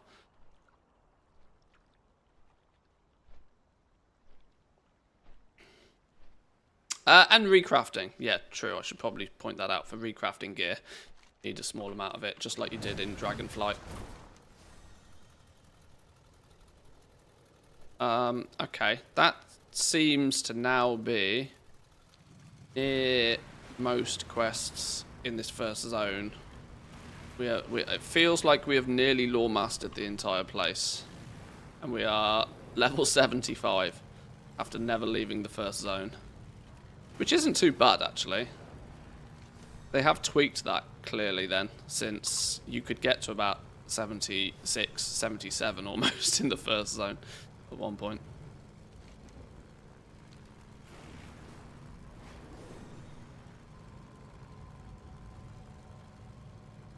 Profession Shuffle and Gamba Bag exploits.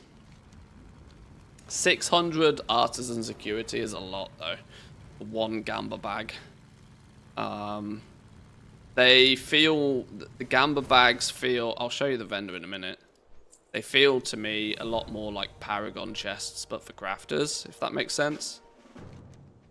Feels more like something that is, you might get one every couple of weeks. You're not going to be getting them very frequently. But it's definitely nice to see it being implemented from day one. We were questioning throughout all of Dragonflight, why is there not a vendor to exchange artisans' metal for something useful? And weirdly, they gave us a vendor that could turn bonus knowledge points into more artisans' metal. And we're like, this isn't what we asked for. We've got way more artisans' metal than we need, and not enough knowledge points, Blizzard.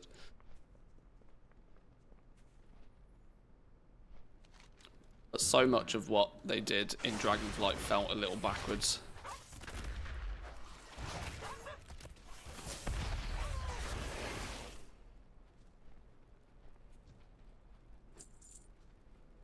$600 Q2 be around what I end up with when I get both herbalism and mining to 100. 600 is definitely a lot. Yeah, it's not something that you're going to be picking up too often.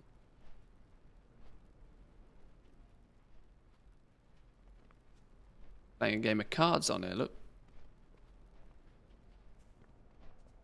It's a nice little cash out for herbalists and miners, I suppose, who, once they have got their tools in order, tend to not really have any use whatsoever for artisans' metal, yet do continuously still acquire it at the same rate as everybody else.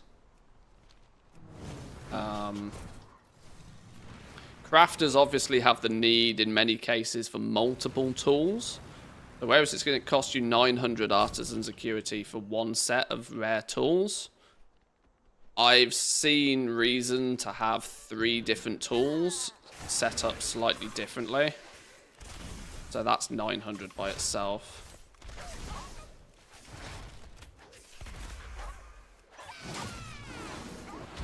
And when there's like 800 knowledge points in some professions, whereas so there's like where is it? Probably around here somewhere. No. Where to put it? No, that's profession tools. Where the flipping have I put it?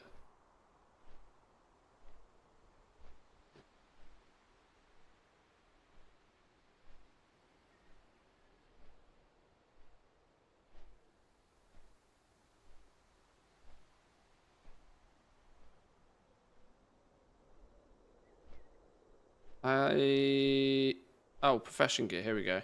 So like, yeah, 800 points in leatherworking. You can multiply these numbers by 5 to showcase how many artisans' acuity that profession will have access to just by learning knowledge points. So like 5 times 8 is 35. Filling the tree. Yeah, you'll end up with thousands of the stuff still.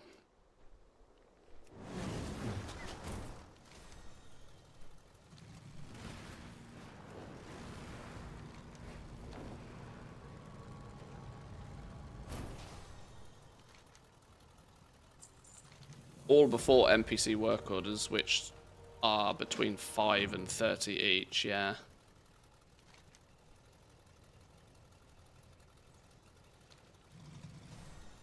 Ductors, obstructors. That gone. That one.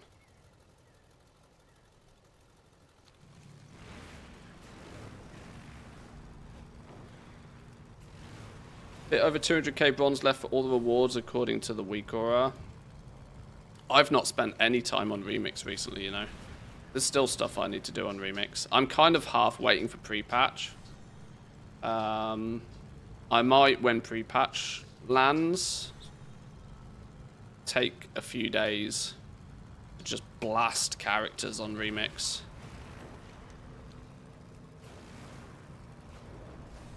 Just so I've got a few more alts to go into the new expansion with.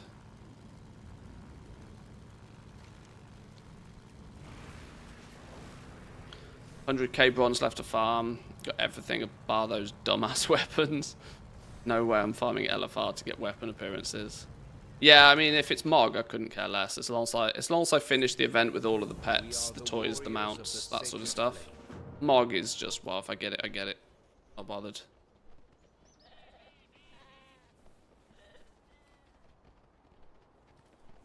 How are ya? Hi. Opportunities knocking. If you've got the 100k bronze, though, you can do that in a day. That's just one sweep of raids. Not too difficult. I'm going to assume that you've got a fully geared character by now.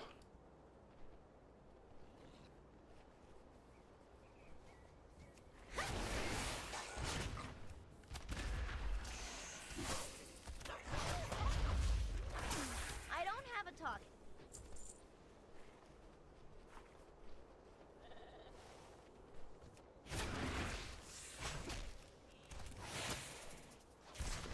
What everything, still got 800k bronze, nothing to spend it on. I wish they would finally tell us about weapon packs coming. Yeah, can you imagine? I bet there'd be a lot of call for those, you know.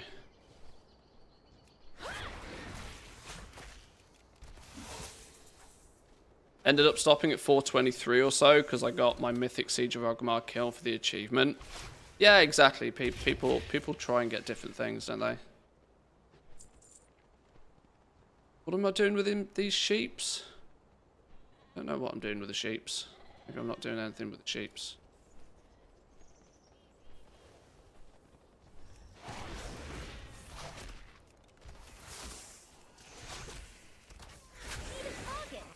Yeah, I knew full well that the very second the beta landed would probably coincide with nearly the last day I'd play Remix, and for the most part it kind of has.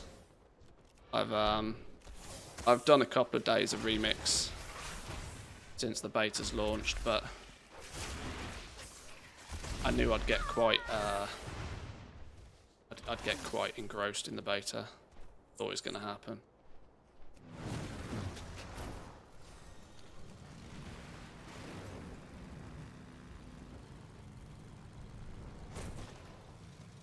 We will triumph. Weapon arsenals for sure coming in the last 30 days. We are all. Hey, we're not far off that though now. What's it, like 45 days until launch? Something like that? Obey the testament of Meru. Oh, there's another quest here, look. Conversation initiated.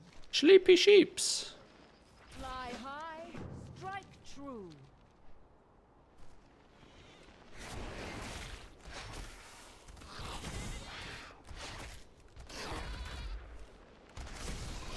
I don't have a target.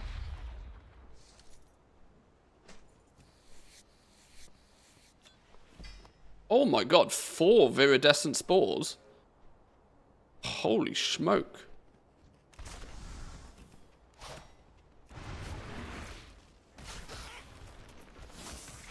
When you said 45 days, I panicked a bit. What is it? It's something along those lines. Where's Wowhead? Yeah, 45 days, bang on.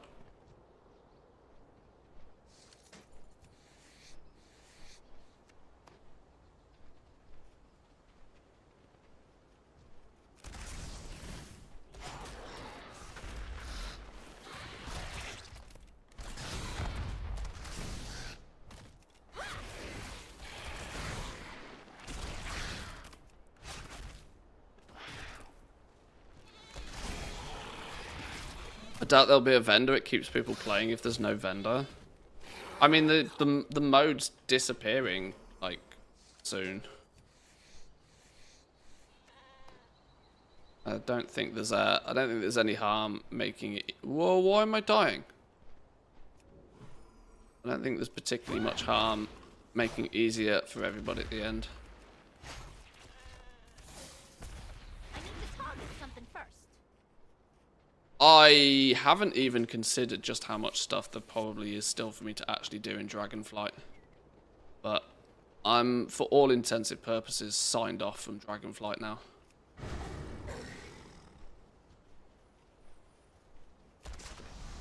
At this point, even if there is stuff I didn't do, it's just going to stay in the category if I didn't do it.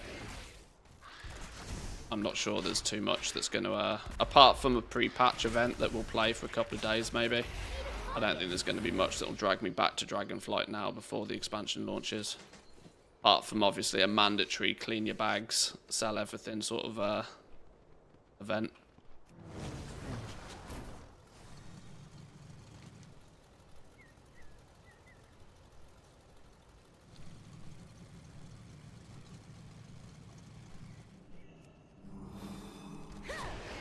I know some people so upset about the Frogger punishment they stopped Remix and probably didn't get all the mounts and stuff. You see though, now those players are also the same players that were never going to do it anyway. The Frogger situation was just the scapegoat for them to, the excuse they needed to not do it anyway.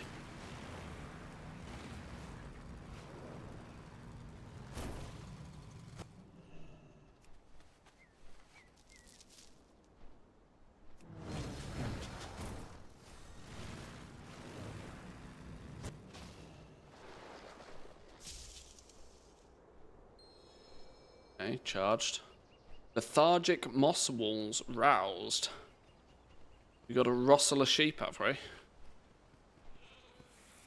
Be aroused, my sheep friend.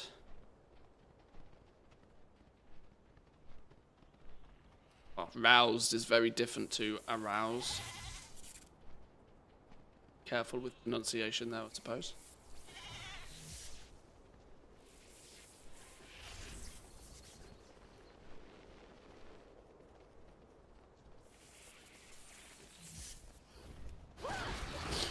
Curious to see the delta between Remix character gear once transferred to live and the pre-patch gear. Hoping I don't have to run 10 new alts through pre-patch. I'm pretty convinced they'll be 424. I can't see any reason why they won't just use the existing level 70 boost system or the character boost system they already have. I don't know why they'd do anything else particularly. Doing anything else just adds more on their plate of things to do, which I don't think they're going to bother with that much.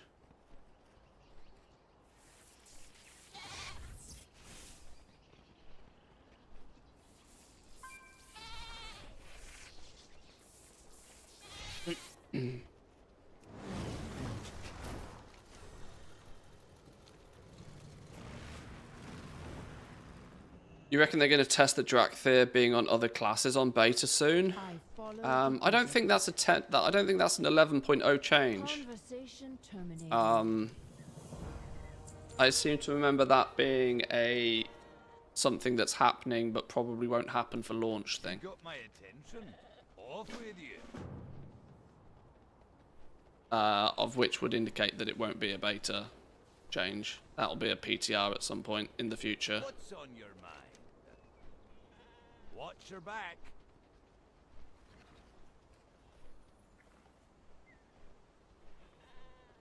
Aroused means being awoken. It's not perverted by definition. It's only perverted by the perverts. Oh, I see. Okay, well, pervert then. Straight to me. See you soon. Thank you, dictionary.com.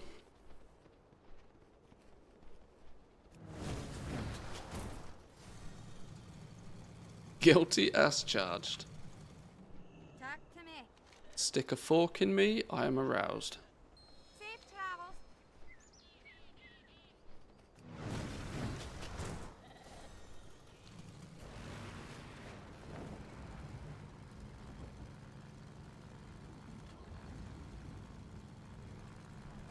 Way up, what's going on down here? Stumbled across a war. This looks like a fantastic skinning spot, you know. These nerubs can be skinned. Holy shit, pummel permit is part of the pill for loot pool. Yep, yep. It is indeed. Your exacerbation leads me to believe you're doing some testing.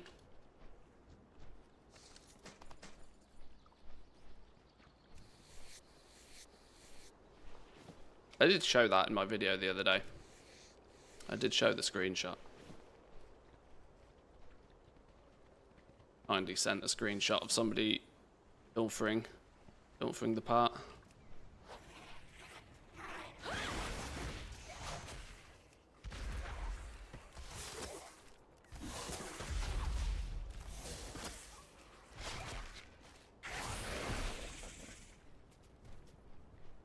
Aha. Wild wife appears.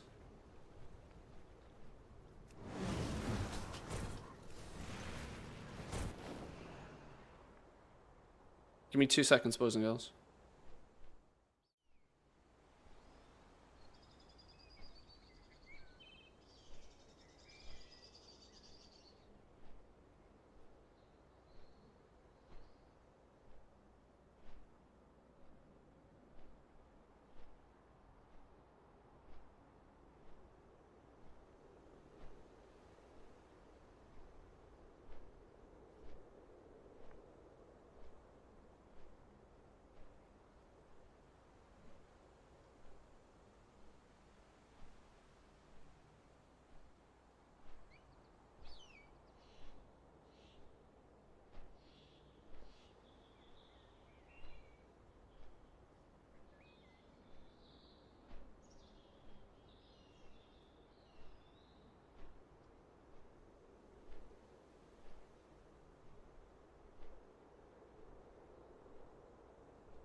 Okay, good, we're good. Drakthir on other classes will be OP for Mythic Plus if they don't fix the racials. I'm sure they will be fixing lots of things.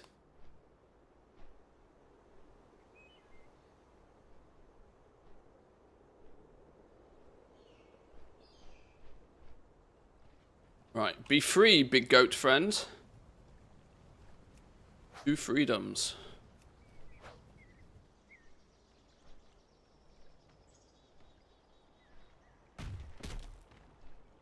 See ya. Is it rare? How much health have you got? Oh, you're level 80. Okay, we'll leave you be for now. Poke you another day.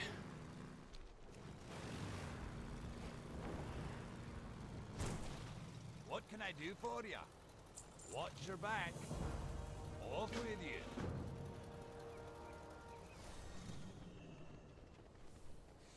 And we've got to shock the sheep again. Can we just do this? First we arouse them, then we shock them. Fucking S&M sheep situation going on.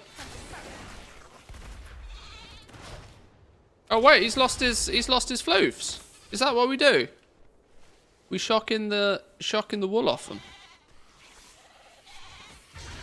Ha. Okay. I wanted to. I wanted these sheep to be a hunter pet. I even made a character called Bo Peep, and then went to tame a sheep, and found out you can't. So I was sad.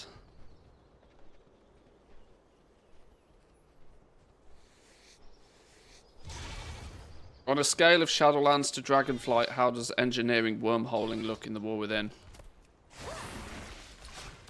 For more.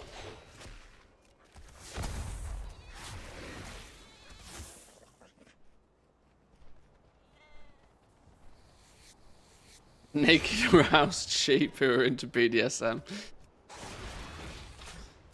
Well, we did say there's some questionable storylines in this expansion. I need a target. How many's that? 6. 2 more.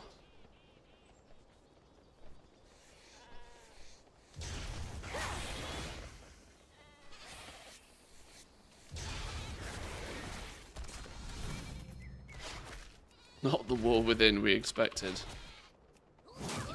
The internal war between man and his emotions.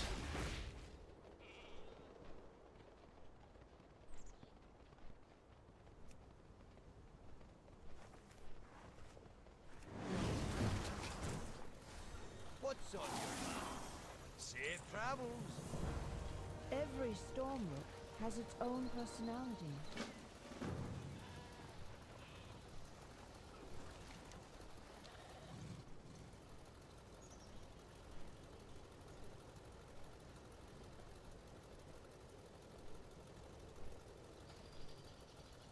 Oh, people can herd goats. Not the same, but similar. Yeah. A goat is just a fake sheep, isn't it? It's a Timu sheep. My directive is to tend to the storm. It's not the same.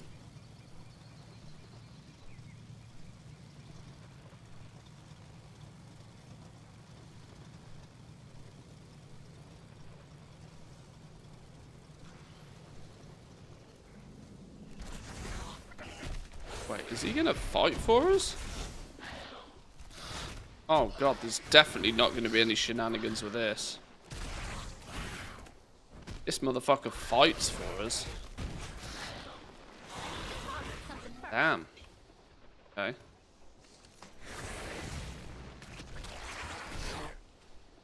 Anytime you can get an NPC to fight for you, it is ripe for exploits. Especially if they're strong.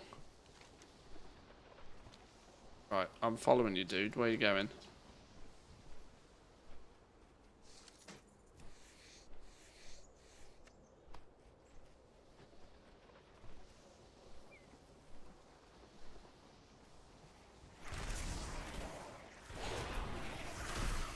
I can't use that item yet.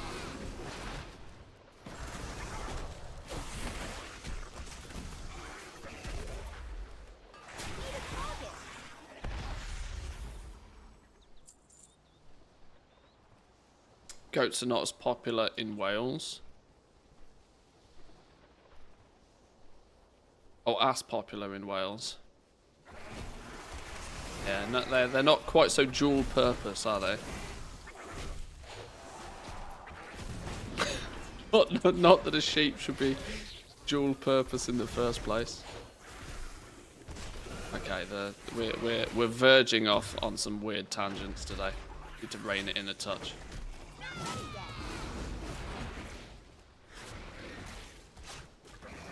Great lawnmowers.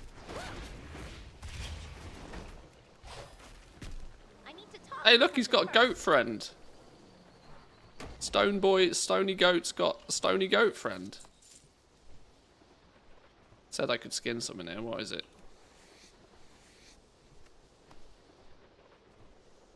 Skinning just doesn't feel implemented right yet. I never get anything when skinning. Unusable fragments all the time. Get ready to grab them. Whatever this was, it's completely unusable due to the damage. Not even the most skilled leatherworker can overcome it. I'm like, great. Fantastic.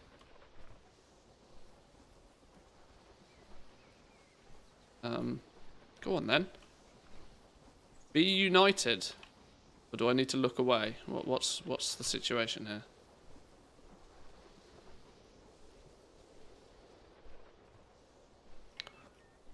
Wold claimed brace one. What the fuck are you?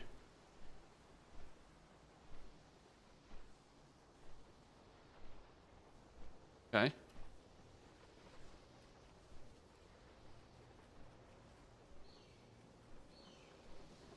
Are you gonna go do?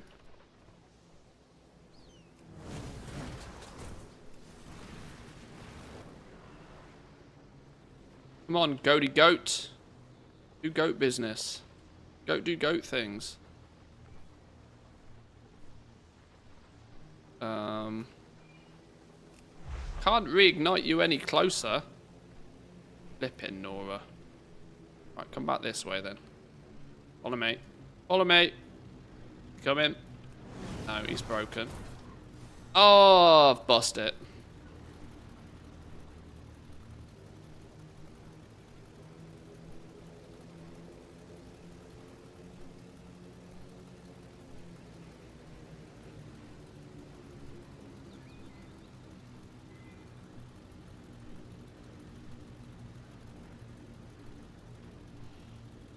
As a German, I'm intrigued by your stream title. Explain yourself and the spontaneous switch of nationality. Wait, what?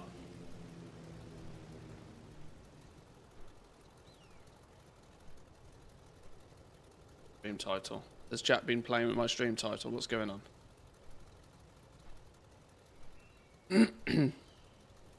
Wait, okay, this is why I should never let Jack control anything.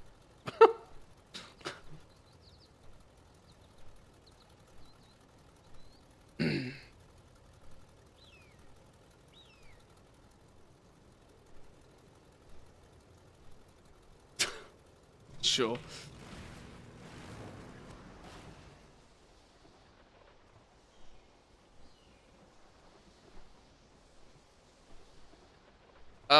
I can't get this dude to flip in, do things. We'll try again. Sorry, Mr. Goat.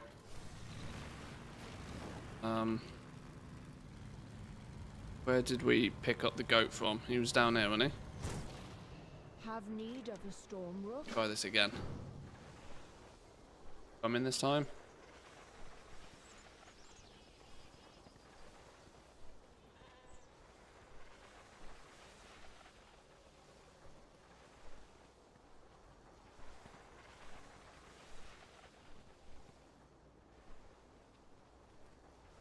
I assumed it was some sort of football trolling thing.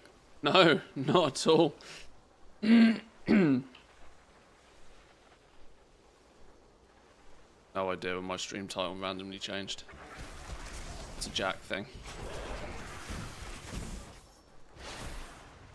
Wondering why your German was so bad. I did take German for about a year in school as a kid. Didn't mean I get anywhere with it though.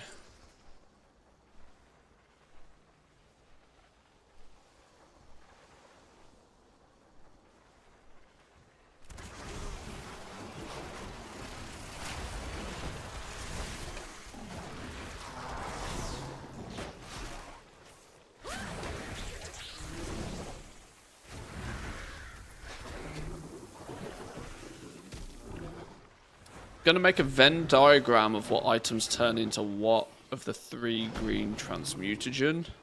What items can be turned into what chances displayed. Ooh! Venn diagrams. Love me a good Venn diagram. stellar bloke, that Ven.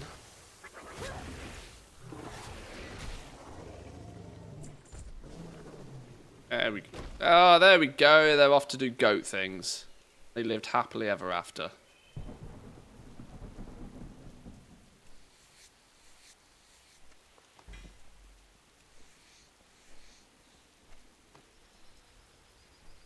I'm skill 79 in skinning, and I'm still getting unusable fragments like every time. I think skinning is just goofed. Unless I've really missed the trick here. Unless skinning has been aggressively limited to certain mobs.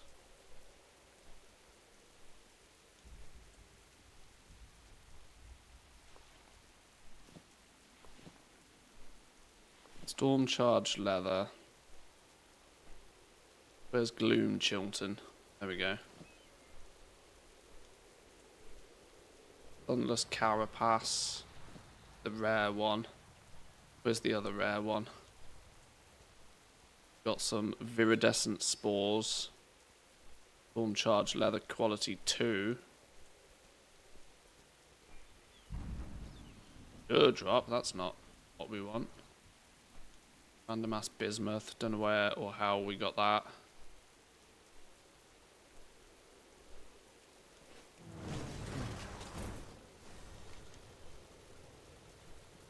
Yeah, skinning's got some work to be done with it. Still have the link for the German MMO website. No. No, I've closed the window. Nothing like the wind in your crags. Back to the storm looks. Lost Lord of the Storm.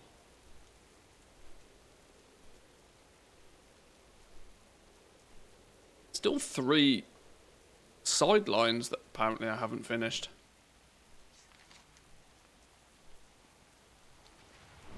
I could have swore I'd done way more questing out here than I actually had. Oh, actually, for science, I need to go grab this box.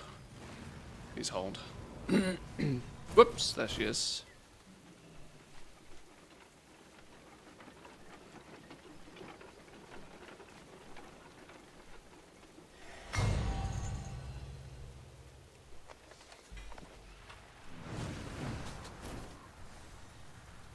If I do 1,000 dismantles of each item, all at 3 ranks, it becomes 40 hours of testing. But I got one of the leathers down and almost done with enchanting dust. Rose, I would be very careful because every week alchemy seems to be changing. Or has changed multiple times. I wouldn't go too deep with the time-consuming testing until we are confident that they've finished making changes. This is why I've not done any prospecting in any great quantity, any milling in any great quantity yet. Anything that takes a lot of time to like build data. As long as, you know, just also make sure you track when it is you do the testing, so that you can also spot the changes, yeah. I just hate having to do it multiple times these days, which is why I try and wait till it's finished. But as I know you've only just jumped on the beta, I thought I'd let you know. They're still playing with a lot of this.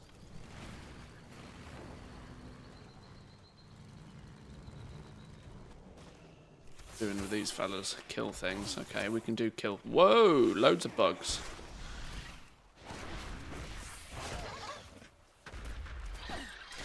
Satisfactory 1.0 September the 10th. Yeah, I was both happy and sad to see that. Because I had been holding off doing another run of Satisfactory until 1.0 came out. But that's not going to happen, is it? Saturday, September 10th, it's not going to happen. That's, unfortunately, that's the launch of Season 1. There is no way that early There's no way 2 weeks into the expansion I'm going to be taking a month off to play Satisfactory. Not going to happen, unfortunately. I mean, obviously it's cool that we'll get to go and do a 1.0 run through at some point, but I won't be able to capitalize on any of the hype of it, let's put it that way. Just something we'll do at some point. Now, Factorio 2.0, that's a different story. That's at the end of October, and I am much excited for that one.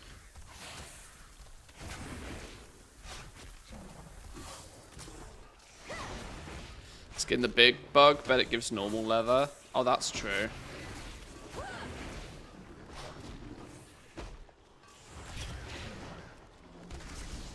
It does seem to... Now, I don't know if this is by design, but there's almost a philosophical change of how they're approaching gathering this time. I can't even skin the big bug. I'm so intrigued to see what's going to happen with tailoring, you know. I'm convinced tailoring is just not implemented in any way, shape or form properly yet, which is why this is the case. But I also have this lingering, sneaking feeling that cloth collection may be limited to tailors this time around. It's something I've wanted for years, so it's kind of confirmation bias more than anything, that because it's something I want, I'm kind of maybe making a bigger deal out of this. But I've said for years it feels weird that everybody can collect cloth, yet you have to be a specialist to pick up a herb or mine an ore node. I know there's some sort of, you know, in theory, being a botanist or mining ore is, you know, something that you have to be a little bit more specialist in. Taking somebody's shirt off their back once you've killed them maybe isn't quite so difficult a task. But still, from a gameplay loop perspective, it's always felt weird how tailors just get fed their cloth from every angle, from every body. And you can take tailoring and you can sort of be self-sufficient with tailoring. You don't need to accompany it with a second gathering profession to get your materials, like you do with every other profession. Blacksmith needs mining. Inscription needs herbalism. Alchemy needs herbalism. This sort of thing. And it's starting to look more and more likely that tailoring, you might need to be a tailor to get the cloth in this expansion. Which would be quite a big change to how cloth is valued. Cloth is always the material that is like 10 silver a piece within minutes. And that's because every man and their dog can pick it up. And tailors have always had a borderline free pass for leveling their profession, because it's usually significantly cheaper and easier to do. Because everybody gathers cloth and it's basically free. So it'd be interesting to see if it stays that way. Or whether it's just an early implementation and loot tables haven't been finished and this sort of stuff. We don't know.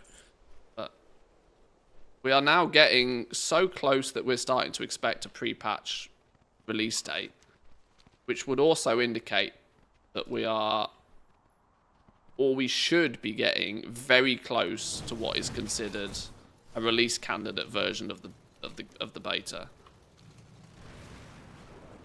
Because you forget, pre-patch implements a huge amount of the system stuff behind the scenes. By the time pre-patch launches, most of the game needs to be ready. At that point, they should be only making like subtle tweak bug fixes sort of stuff. But the core majority of like the game system and coding should be implemented for when pre-patch launches. Because that's the point, right, of pre-patch. Get the shit out there at a period of time where it doesn't matter if things are broken for a couple of weeks. Distract people with a little mini event. And fix bugs frantically for a few weeks until you actually launch the game.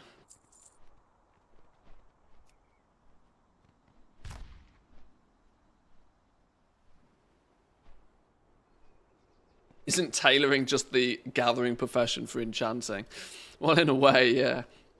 It's kind of worked that way historically, but it still always felt odd to me. It's felt unbalanced. Tailoring as a profession gets that free pass in terms of its cloth is like basically free, whereas then a leatherworker or a blacksmith or an alchemist or something has to pair their primary profession with a secondary profession. I don't know. We will see. We will see.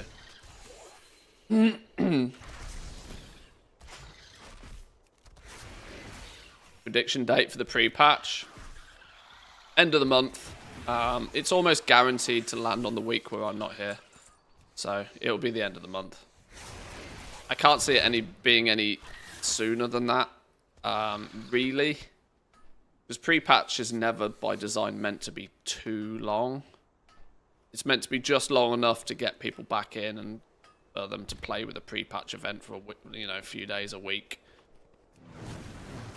But you don't really want your pre-patch spanning over more than a single calendar month, because then it gets a bit weird with people resubbing and like almost burning their like month of free game time sort of thing.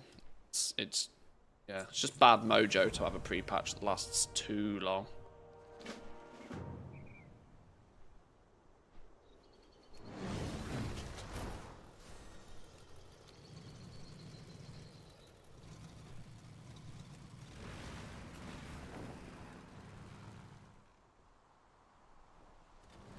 It looks like we're going in here. Nightshade Hideout. Where's this place?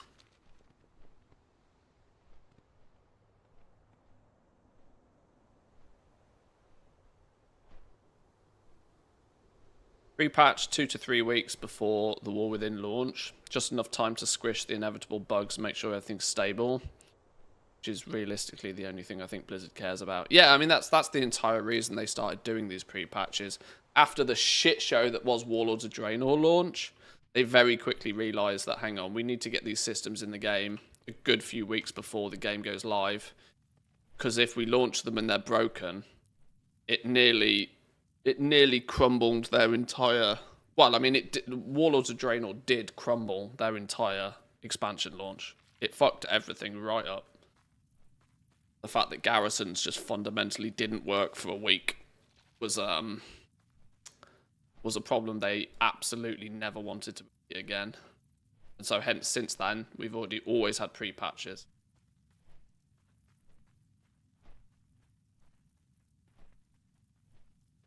Are we getting full region auction house now? I saw some talking about it in the economy post. No. No. That would be something that would be blue post worthy. There is more potential flexibility with things like cross-realm arbitrage due to warbans. It's going to mean that goblins can act like it's just one big economy. I mean, people can already do that now, but you need the flexibility of 2 accounts to do it right now, which not everybody has.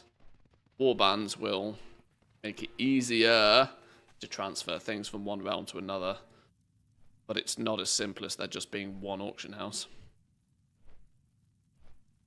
They sneak that on us, though. That would be funny, wouldn't it? Are we expecting it in the War Within? I don't think there's been any mention of it at all. I don't think Blizzard have ever really 100% confirmed that that is what they're doing anyway. I think Ian in an interview at some point has said that, you know, that it would be nice if they could eventually get to that point, but he's been very lawyer on his answers with that sort of thing. And I partly feel... that was convenient, wasn't it? I partly feel that warbands is kind of like just one step in the direction of that. But also... I think that a fully region-wide auction house has a lot more to it than what most of us probably understand in terms of like coding.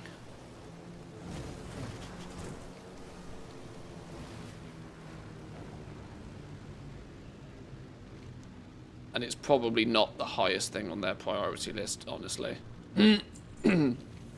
Considering we've had warbands, and they still haven't fixed currencies as far as I'm concerned. For me, one of the most obvious things to do with warbands was to make currencies properly account-wide, and they haven't done that, even for the War Within launch, so I don't think we're going to see a fully region-wide auction house quite yet.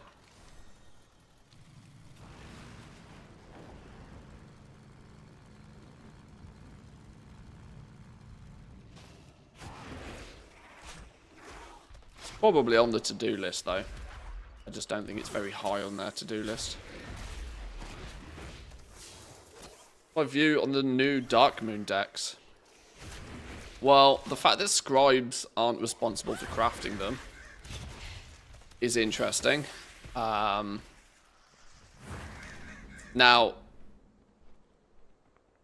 scribes weren't really responsible for crafting them in Dragonflight either, even though they could. It was horrible for scribes because Dark Moon cards were basically a bait and switch. A bit of a bait and switch moment. So maybe having them not be crafted by scribes at all is the safe approach here, so that people don't accidentally spend millions of gold burning money into making cards that then can just be fished up instead. In terms of what the trinkets do and their viability at endgame, no idea. Absolutely no idea.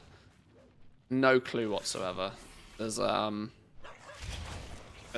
let smart people who play the game properly figure that sort of stuff out. Scribes being able to take a Dark Moon card, a Dark Moon trinket, sorry, I should say, the deck, the full trinket, and turn it into an optional reagent, an embellishment, for others to use and put it on another piece of gear somewhere else is quite clever. I think I almost prefer that approach, but it doesn't get away from the fact that removing Dark Moon crafting from Inscription is like losing a limb for Inscription. It basically means that my overview video of Inscription was probably a little bit more positive than it probably should have been. I didn't really highlight this in my first view of Inscription very well, but Inscription feels gutted. It feels like it's had everything stripped from it that makes a scribe a scribe. No Dark Moon cards. There's no glyphs. Obviously, we didn't have glyphs in their normal form in Dragonflight, but at least we had the dragon appearance things, which there was plenty of them. Not that there was really much of a market in those all the same, but it was a thing nonetheless. Contracts are now going to be something that is less impactful this time round because they're a warband-wide feature. Inscription just feels empty. It feels like it doesn't have a purpose. It doesn't feel needed. It feels like everything that Inscription does right now could very easily be rolled into another profession. It doesn't have its identity anymore. So they need to do something. There's almost more call for like a new profession than there is to continue having Inscription, really. It's odd. It doesn't have its place. It doesn't feel like it's really worthwhile putting time or effort into because it doesn't do anything particularly special. And it feels like Inscription is crowbarred into the game. Missives. There's plenty of missives, sure. But there's no reason missives couldn't be done by enchanting. Enchanting also feels a little empty. It feels like just give enchanting the ability to make missives and just, at this point, scrap in Inscription because it doesn't really have its place. It doesn't do anything particular. Everything that made Inscription way back in the day, it now doesn't do. And it hasn't been replaced with anything particularly new or fancy, so...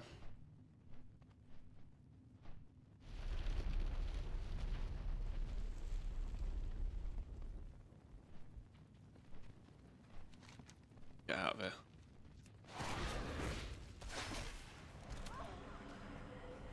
I've been Inscription main for years. It's a bummer. So many people have like used Inscription over the years, like to cash cow a bit of gold at the beginning because of Dark Moon cards, which has been its like long-term justification. Because glyphs haven't really been a thing for years.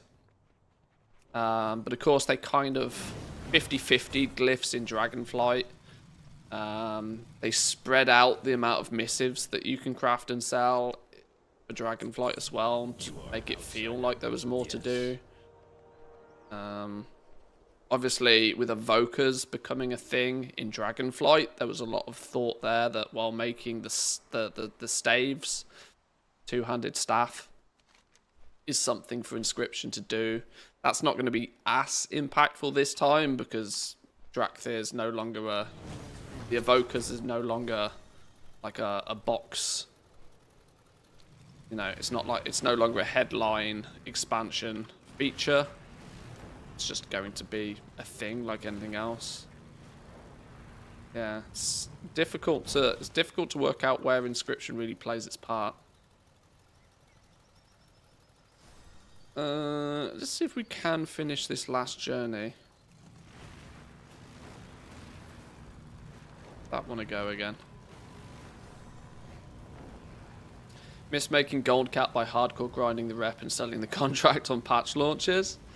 Yeah, there was always a big hustle and bustle every patch with then how to get the contract and stuff. I'm not sure how that's going to play out now because we got region-wide reps.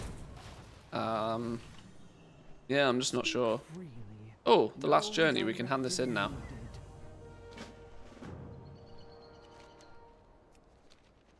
I don't know what changed, but this is now fixed.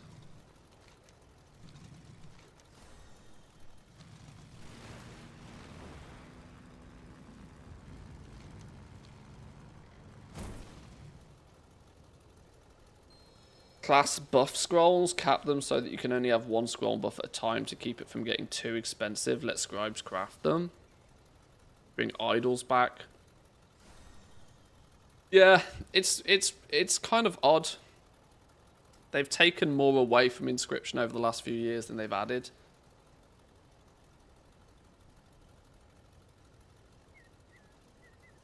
We'll have to see how it plays out. Welcome, Outlander.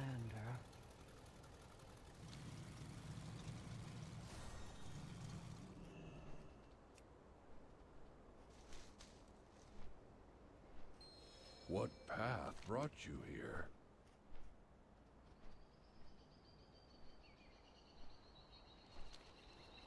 Ah, a new experience. Welcome, Outlander. Questline does seem to be pretty bugged.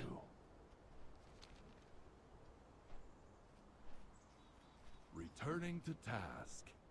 Goodbye.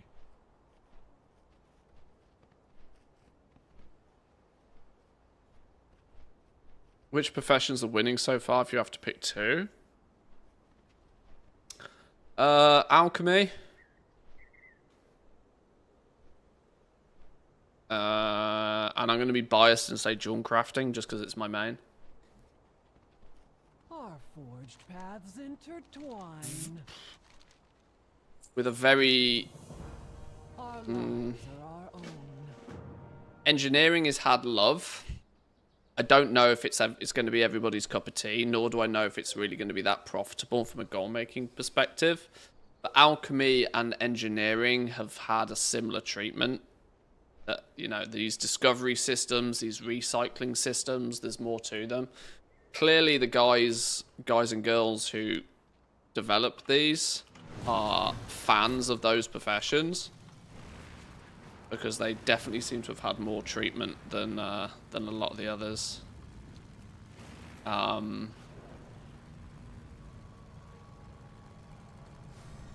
lot of the others either aren't... Well, the blacksmithing, leatherworking, tailoring haven't really... I still don't really feel as if they're finished or even close to finished. Tailoring has just been broken for weeks now.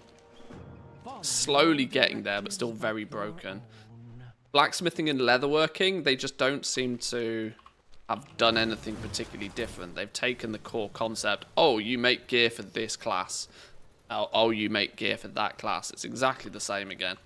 Leatherworking, tailoring, blacksmithing are the ones that feel the most like just a copy-paste of Dragonflight.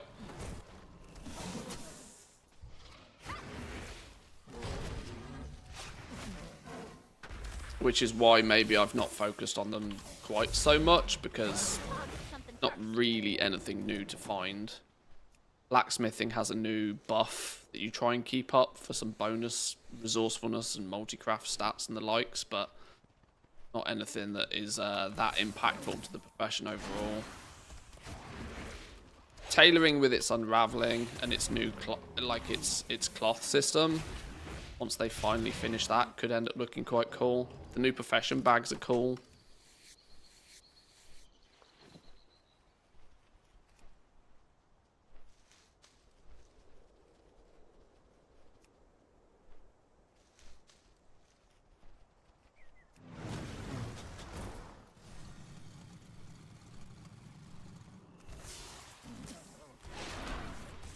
Are we able to do professions during the early release window? Blizzard haven't stated what we can and can't do in early access yet. I'm not convinced they're really going to restrict much of anything. I'm pretty convinced they're going to basically limit it to, well, you can't go do Mythic Dungeon. Like, yeah, like it's. I don't think they're really going to restrict much. Told. And I cannot imagine that they're going to put any real restrictions on anything crafting in the first few days.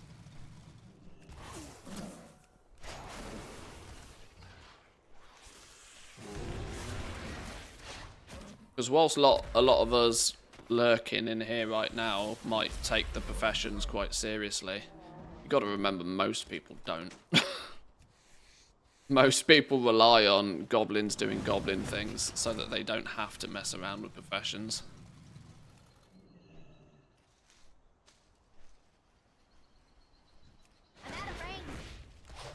Which leads me to think that they probably don't worry too much about early access being that much of a thing for professions.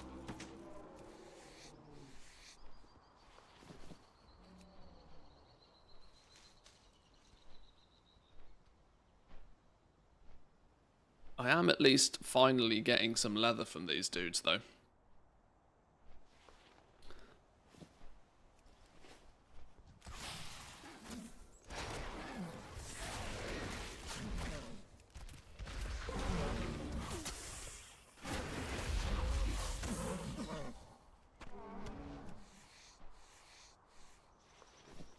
I would point out I'm skill 97 in skinning right now, and I'm only just getting leather off thing. I think skinning is still pretty busted. It's either pretty busted or it's balanced so that you just don't get fuck all until you're max geared, which is an odd choice.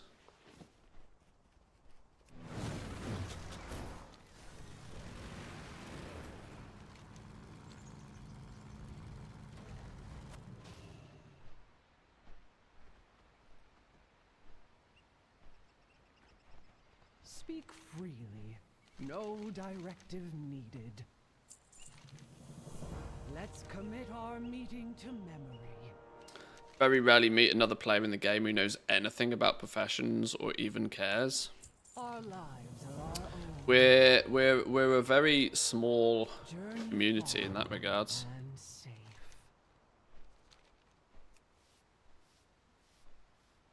And I see this even from like other big content creators that have often very little to no understanding of what the hell's going on with the professions. They just hope that we do it. If goblins stopped crafting and selling things all of a sudden, the economy would collapse pretty quickly. Because most guilds, most players ain't got a clue. Not a clue.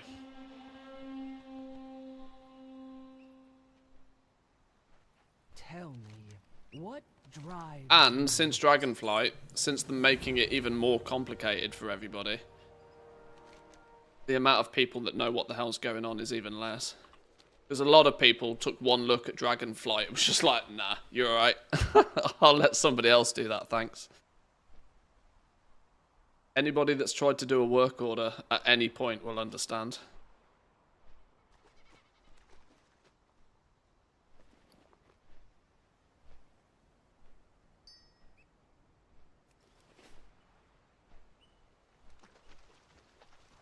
Our forged paths intertwine. 500 rep. May your choices return you here.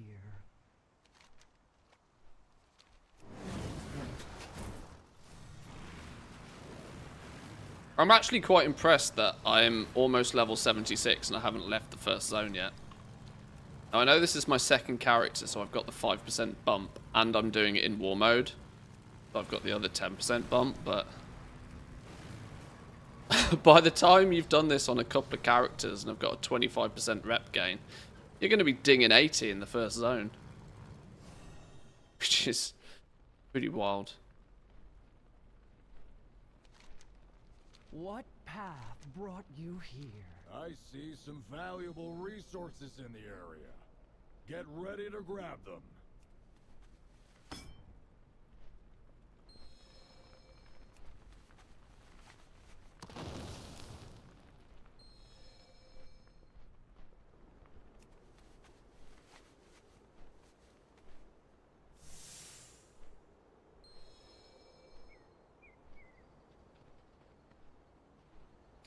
Pretty much the same in Shadowlands. Bastion took you through most of the leveling. That's actually, yeah, you're probably not wrong. Yeah. Dare I say it as well, I actually think that the Isle of Dawn is quickly becoming my favourite zone. Now, that might be because I have tested it and played in it the most. Welcome, Outlander. But aesthetically, I just like the zone. May all paths be open to you. Behind closed doors, there's one chapter somewhere that I haven't done. What is it that I haven't done? I need to go pick a supply crate quickly. Testing purposes. How long has it taken me to do the zone? My leveling times are not exactly that accurate, but... Oh, yeah, because my total time played is scuffed. Well, I don't actually know.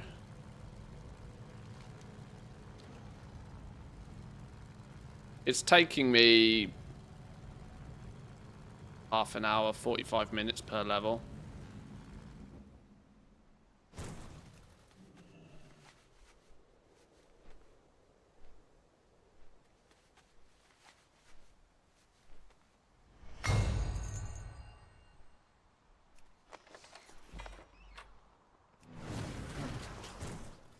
Okay. Well, there's a side quest in here somewhere. Disturbance investigated near the forge grounds. Maybe that's the one.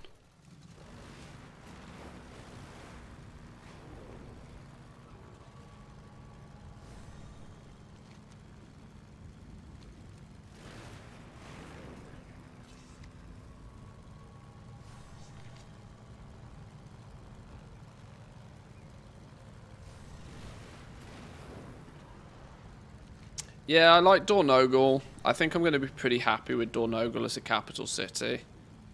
I like Isle of Dawn as a zone, generally. I wonder how much fatigue is going to kick in by going underground and being in caves all the time. It's weird how that's a thing. But it's just brought upon by having walls.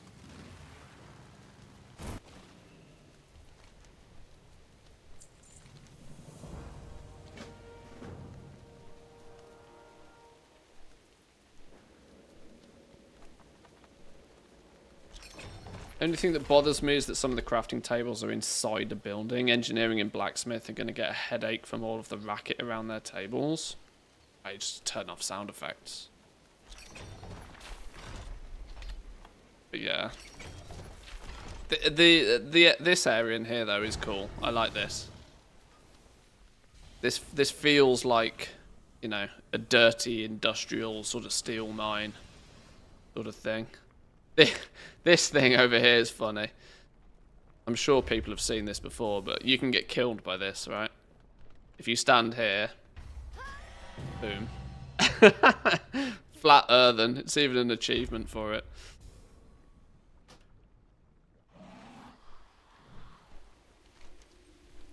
Which I thought was quite funny.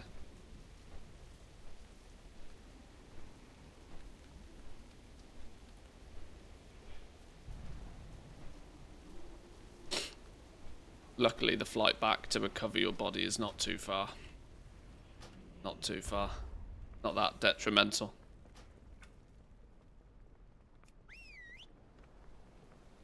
Why are there no safety rails? Oh, then I made of stone. I don't need safety rails. I'm a squishy goblin, though.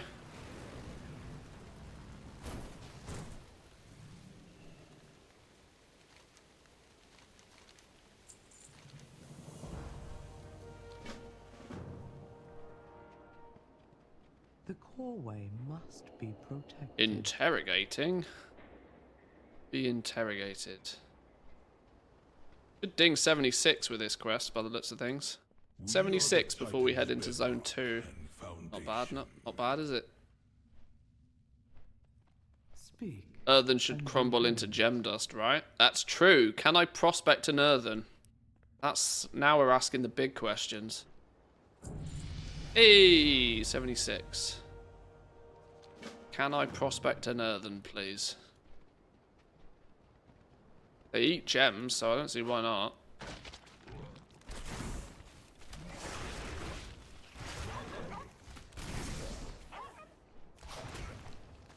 For jewel crafters out there, have you figured out yet that it's not possible to make quality 3 gem dust without concentration? Well, in fact, I'm not even convinced you can do it with concentration. I think the only way you can get quality 3 gem dust is by prospecting quality 3 ore, which is going to make prospecting an interesting equation. Because even if it doesn't return as much in terms of gems, even if you can get away with prospecting lower quality ore, you won't get quality 3 gem dust unless you prospect quality 3 ore.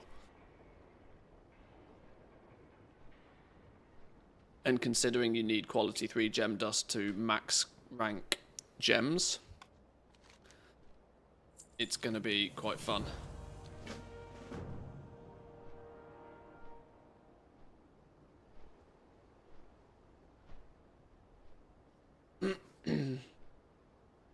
Rank 1 is the new rank 2. Rank 3 will actually be hard to get for a good while in general for everything, it seems like. Yeah. We've known for a while that one of the best ways to make the economy flow nicely is if they can somehow make people accept something that's not the top quality. And crafting, they have sort of forged a system where quality 2 will be deemed acceptable. Because you can use quality 2, but you need to use some concentration with it. So it's not like you're forced into using quality 3. It means if you're crafting something for yourself, you might be more willing when crafting something for yourself to go, you know what, I'll use quality 2 mats and I'll use some concentration. I'll make it nice and cheap for me. But if I'm crafting something to sell to somebody else, I'm going to use those quality 3 mats and I'm going to pass on that price to others. Whether it actually plays out that way, we'll see. But it is kind of forging a system where they're saying you can have this mindset of the best is the best and nothing but the best is acceptable. But be prepared that that's going to be the expensive route. Which, for some, will still mean that it is the only possible route. But I still think it's quite clever how they've done it. And it might, and this is just, this is a big if. A big if here. if it works, it will hold the value in the markets a lot longer. Because you'll end up with two plausible ways of making everything. You'll have the one way of making it with... In Stranglethorn Vale... Wait, hold up. Hang on. TED Talk, pause for a minute. You're sending me to Stranglethorn Vale? Oh. This is the Heritage storyline. But I'm a goblin.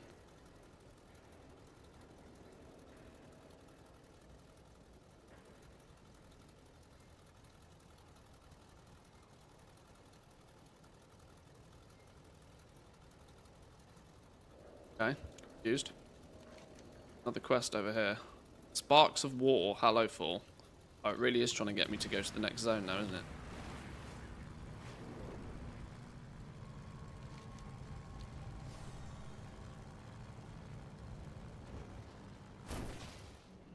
Speak freely.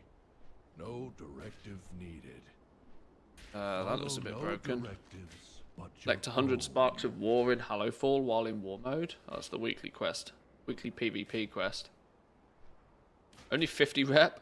Oh my god. The add-ons are experiencing issues. I've barely got any add-ons on.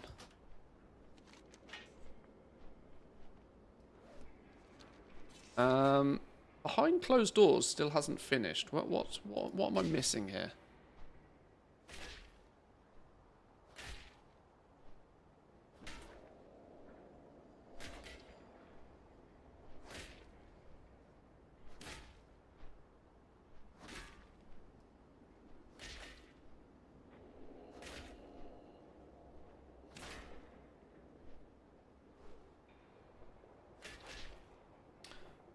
Well, none of that's helpful, is it?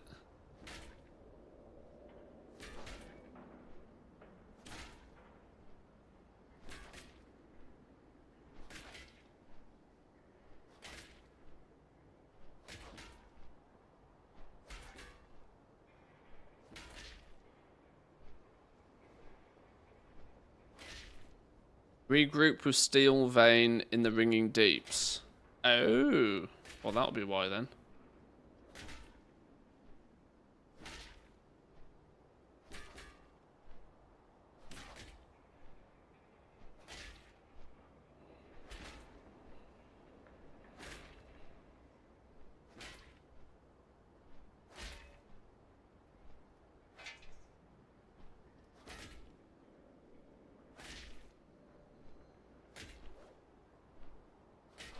Part 1 can be done before level 80.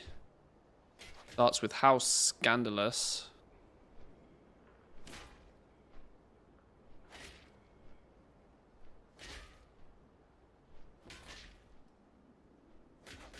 Once you've completed the machine speakers in the Ringing Deeps, go do the entire Ringing Deep storyline via the main quest. We'll then offer Council Ward summons.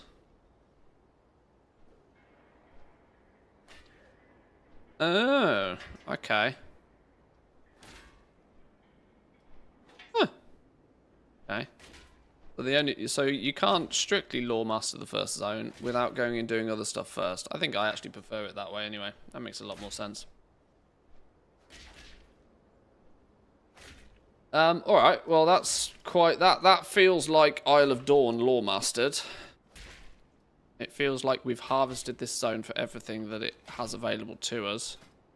We're now 9 with Council of Dornogal so far. From an account-wide standing, from a Goblin standing, I would quite like to get to Renown 12, because then it gives me Alchemy, Blacksmithing, Enchanting, and Tailoring knowledge points. So we'll by lore mastering the zone, we'll be a few Renown points away. A few world quests, a few weekly quests, a few bits and bobs. Get to Renown 12 with those fellas. You think Inspiration will work the same way as Dragon? Inspiration's gone. Inspiration's out of here. Inspiration won't exist in the War Within. being replaced by ingenuity and concentration.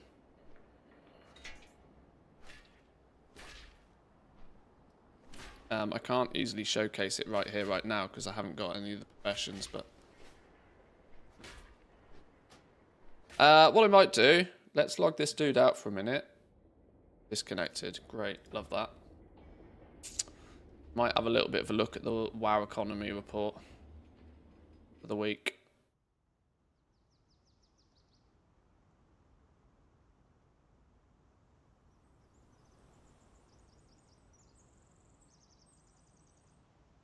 Where's it gone? Gone.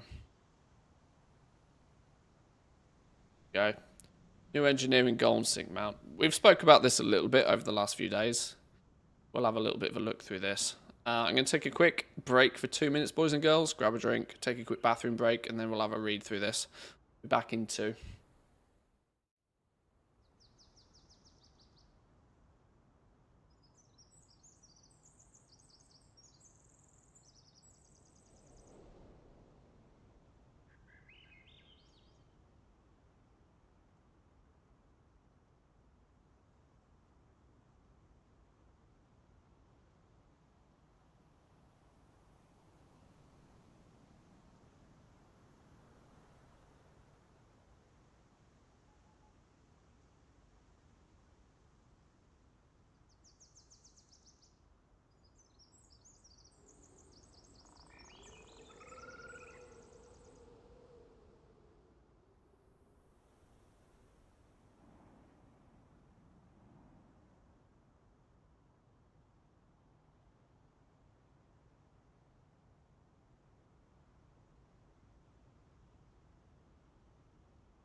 Alrighty. Let's take a little bit of a look at this then. There was quite a lot of talks last week about this engineering mount. As people try and figure out just what it's going to take to make it. Samadan did choose to highlight it in this week's economy report over on Wowhead. Along with a bunch of other things. The 3.1 million gold crafted mount. Making gold with pets, some profession pairing, come the war within, cross realm everything, question mark, and then some further reading. So we'll go through this in a bit of order, in a chronological order. I tried mining on my druid last week, stayed in form. This was apparently a bug, because after the latest build I shift out when mining again. Yes, true. Curious to see if you can mine in flight form given the dynamic flying changes. But did the only thing thinkable, maxed out my mining on my druid, unlocked mining whilst mounted. Good news, it works in flight form. Yeah, it will be if you spec into it, yeah. Yeah, that's how it's meant to be. If you spec into it, you'll be able to do it, yeah.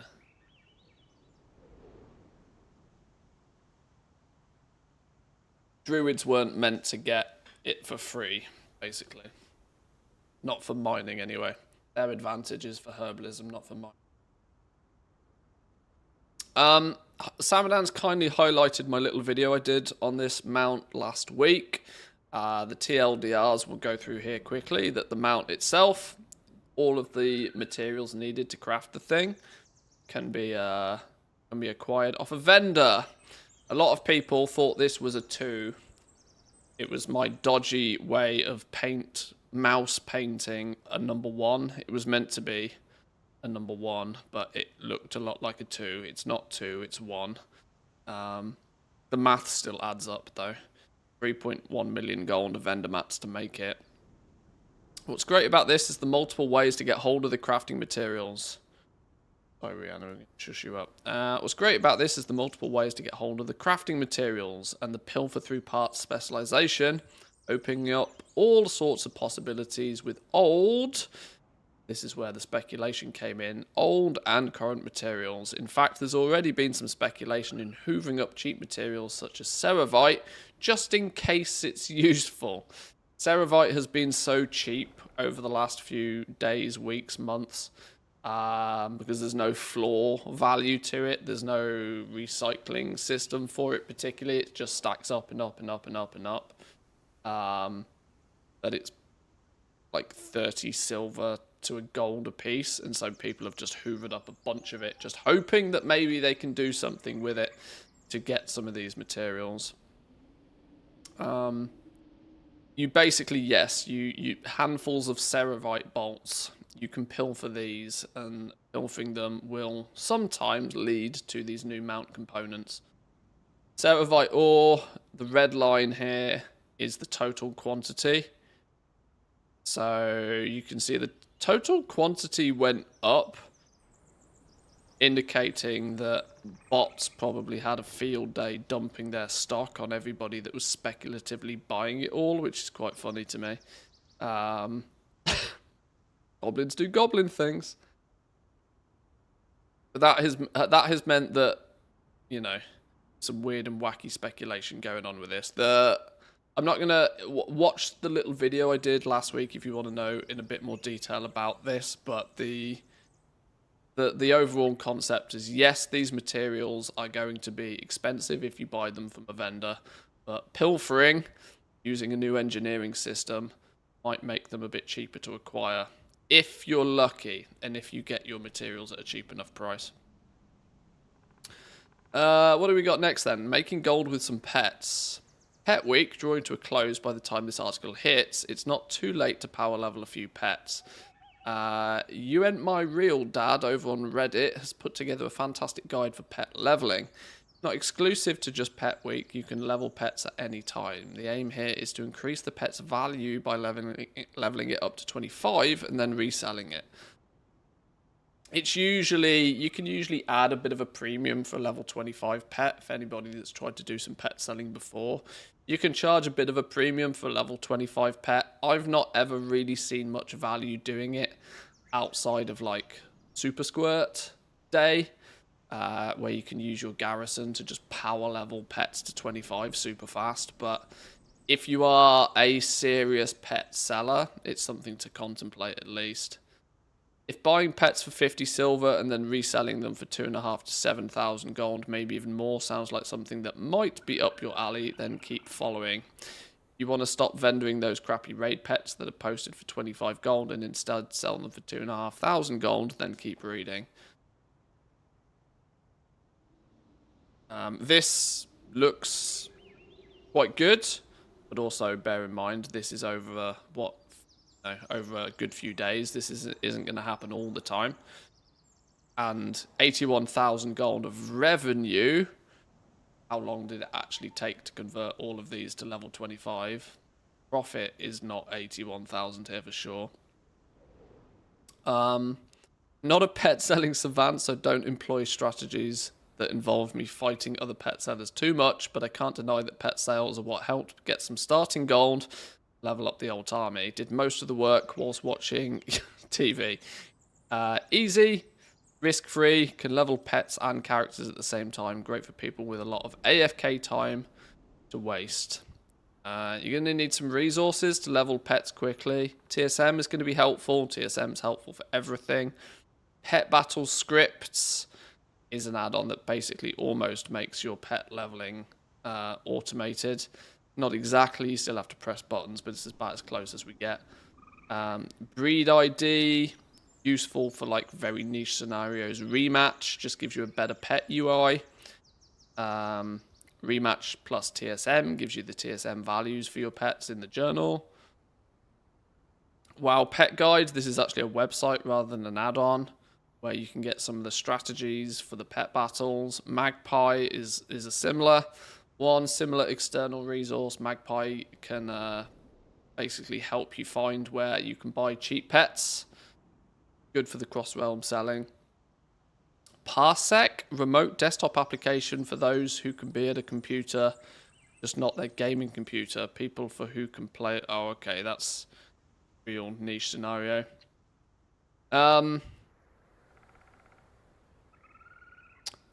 Short questline starting in Valdraken.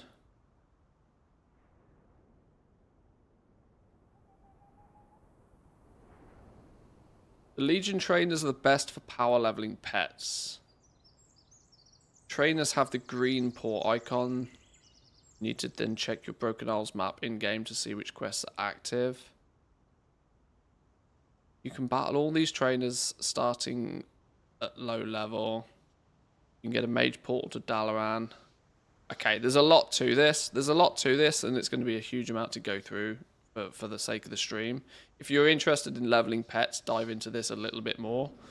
I personally use Super Squirt Day when it turns up once or twice a year to level 50 to 100 pets, and that's usually me done for pet leveling. I wonder how pet selling is going to be affected once we end up in the War Within, because of course it's something that you can theoretically have set up previously. The only frustration before was getting a little bit of gold on each of the realms to start actually selling things. But due to your pets being account wide anyway, I don't see too much changing in the War Within for those who are selling a lot of pets.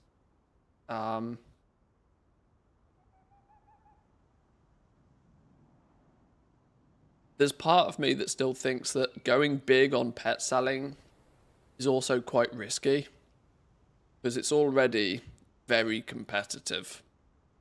And let me tell you, you need to be posting a considerable amount of pets in a considerable amount of places. It falls into the same category as transmog, really, in terms of the fact that it's a volume business, right? You are trying to post. You will spend most of your day posting pets on different realms to sell a small handful every day. The War Within might make it easier for large numbers of the same pet, since, yeah, the journal only has you able to store 3. Maybe caging pets up, storing them in your war bank might make the process a little bit easier, possibly. Sounds horrendous.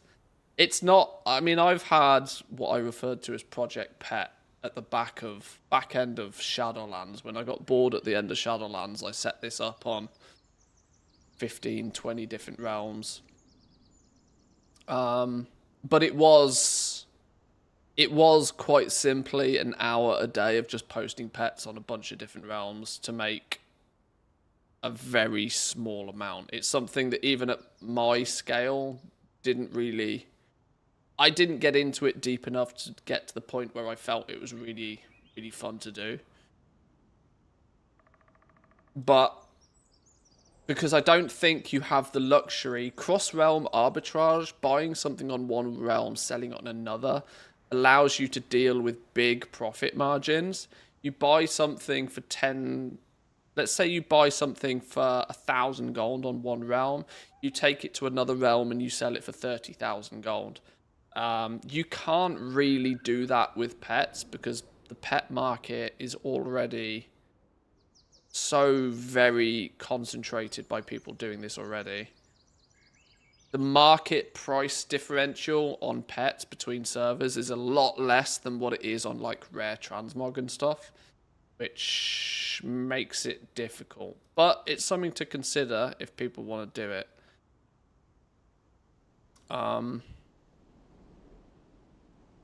Created a nice little site for checking pet prices across servers easily. What's this then? Hauntapets.top. Weird ass web name. Basically choose a pet, scan it, instantly prints out the price from higher to lower on many servers, so you can buy low, sell high.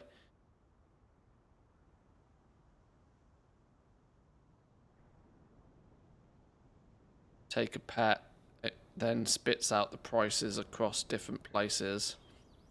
Interesting.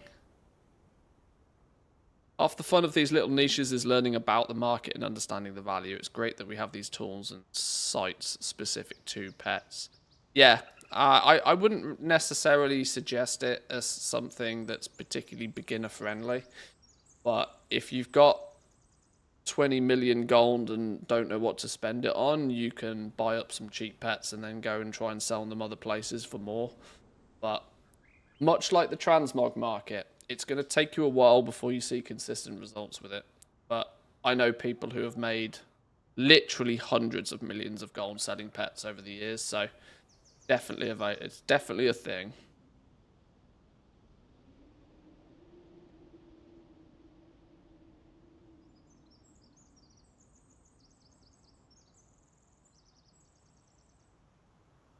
That parsec thing sounds very dangerously close to breaking TOS. I don't know. I wouldn't know.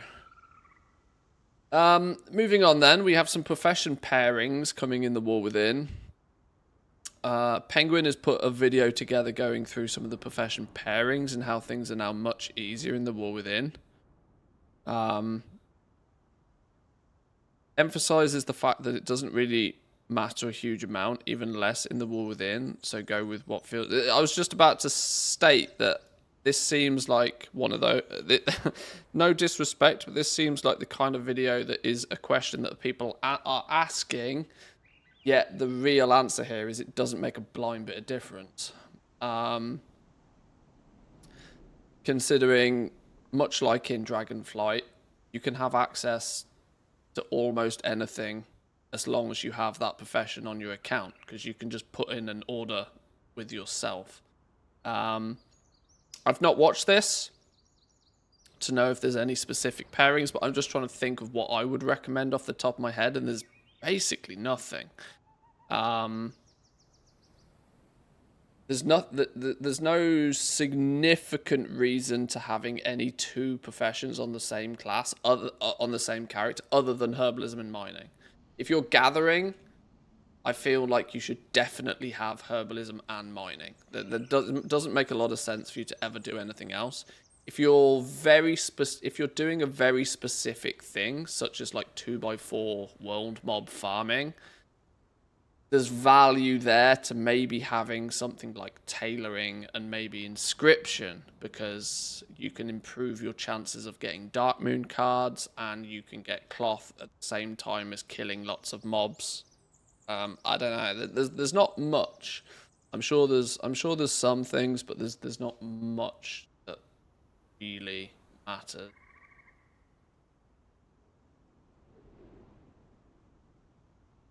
How much do you tend to budget spending on leveling a profession at the beginning of an expansion? I don't. This probably is not the answer you're looking for, but I don't really care how much it costs at the beginning of an expansion, because my goal is to then make more than whatever it costs me.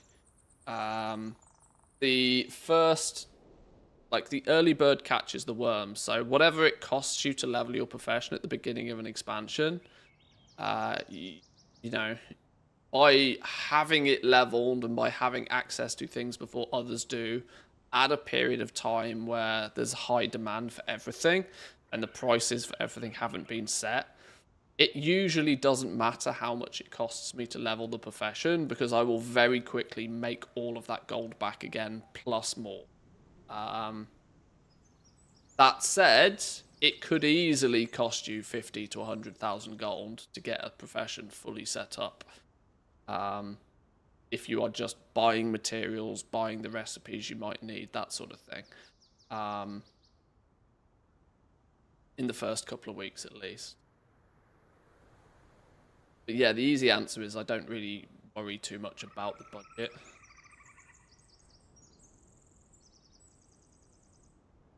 If you don't have if you don't have enough gold already, be able to not worry about it, that's probably a good indication that picking up spending a bit of time doing gathering at the beginning of an expansion is a massive win for you.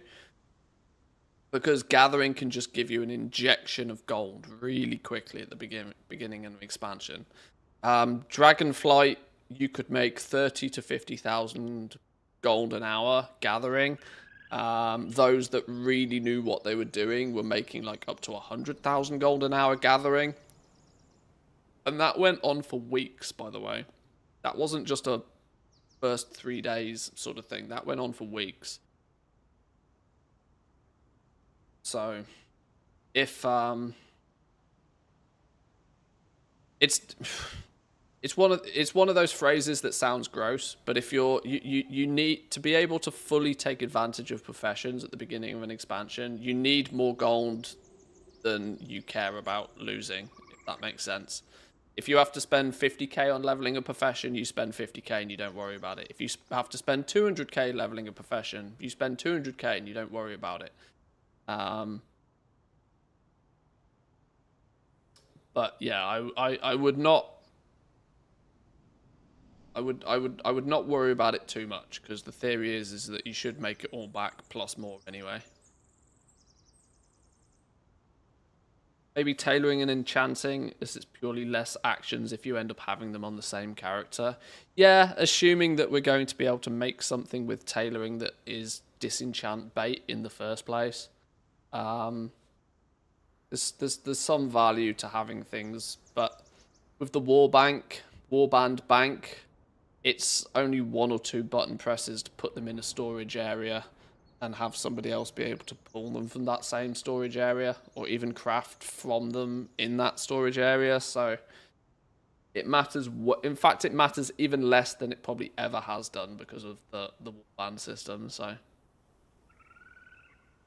this is one that was quizzed earlier, and I wanted to look into this in more detail. Cross-realm everything. Since the introduction of the region-wide auction house for commodities, we have seen a massive shift in the sense of individual server economies and more towards a larger just pool of everything. This has its pros and cons, but one thing is for certain, that it's been massively convenient for the average player. The next logical step is to make everything region-wide, especially as we've been able to trade personally between any 2 characters for a while now. How would it affect the economy if everything on the auction house became cross-realm, not just commodities? R9 Dominator said prices would drop a lot. A lot of rare items wouldn't be as rare simply because there's more supply. Flipping would be almost impossible unless you were really, really loaded, dedicated, and pick up niche stuff. Relisting would also be more or less dead. To be honest, you already can't trade stuff across realms. You can already trade stuff across realms. It just takes a few extra steps. There are many people who have made tons of gold doing it that way. However, I'd say experience for most people would improve. Stuff would be cheaper, but pretty much anything you get is sold in a short period of time. Largely agree with the sentiment that from a purchasing point of view, everything would be incredibly convenient and cheap, but the average player will rejoice, and this is a good thing. The commodity market proved that, right? For the average player, it's absolutely fantastic, and exactly why Blizzard wants to go that path. it made, while it was good for goblins in the past, it didn't make any sense that one person was having to pay 300 gold a potion on a low population server, while somebody could pay 50 gold for the same potion on a different high pop server. The disparity in price between different servers was starting to become a problem. That if when you create your character, it was seemingly possible to just create your character on an expensive realm. The cost of doing Mythic Plus or the cost of raiding on a smaller server was massive compared to what it would cost you on a high pop server sometimes. Or vice versa. There were scenarios for the opposite to happen. Which clearly Blizzard didn't particularly like. So going region-wide on the most commonly purchased items, materials, potions, enchants, gems, that sort of stuff, making it a level playing field regardless to where you play, was definitely a good thing. And I sense that the long-term goal is to make it so that it's just one big auction house. But Warbands is going to patch that problem a little bit, because the only things now that aren't region-wide are your bigger ticket items or predominantly cosmetic items. All transmog, for example, by its nature is cosmetic. So what value do you put on a cosmetic? Well, the value is subjective. The value depends on what you think that thing is worth. The fact that it might be sold for more or less on another server doesn't really affect the overall gameplay loop. Because if somebody wants to buy shiny legs, a pair of shiny legs on one server, or they don't want to buy them on another server, it doesn't really make a lot of difference. Endgame BOEs, mythic BOEs, that sort of stuff, there's still some questions to be had there because it is directly linked to player power.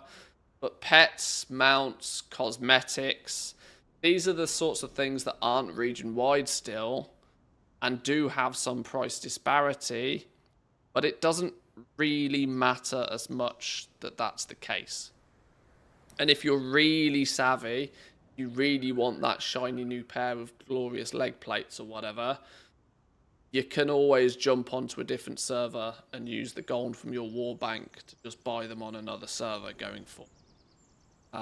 It's less impactful to the sort of like the overall gameplay the way it is now. And it's why I think that going fully region-wide is quite a low priority. Because it doesn't matter as much to the experience that most players have.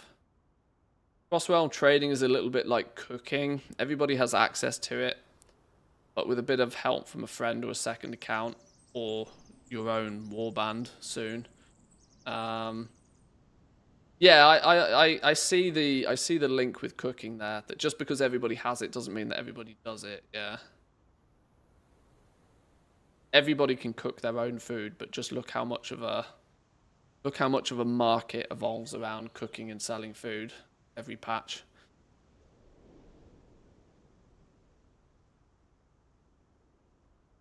Imagine trying to sell the green BOE profession tools on a region-wide auction house. Well, the one reason that Blizzard has stated already to why they maybe haven't done anything like this yet is that they need to dramatically improve the UI to support it. Something like green profession tools or PvP gear, for example, where on one server you might have 10 listings. Multiply those 10 listings by 100 by the time you go region wide, and all of a sudden you need a much better UI to display those listings.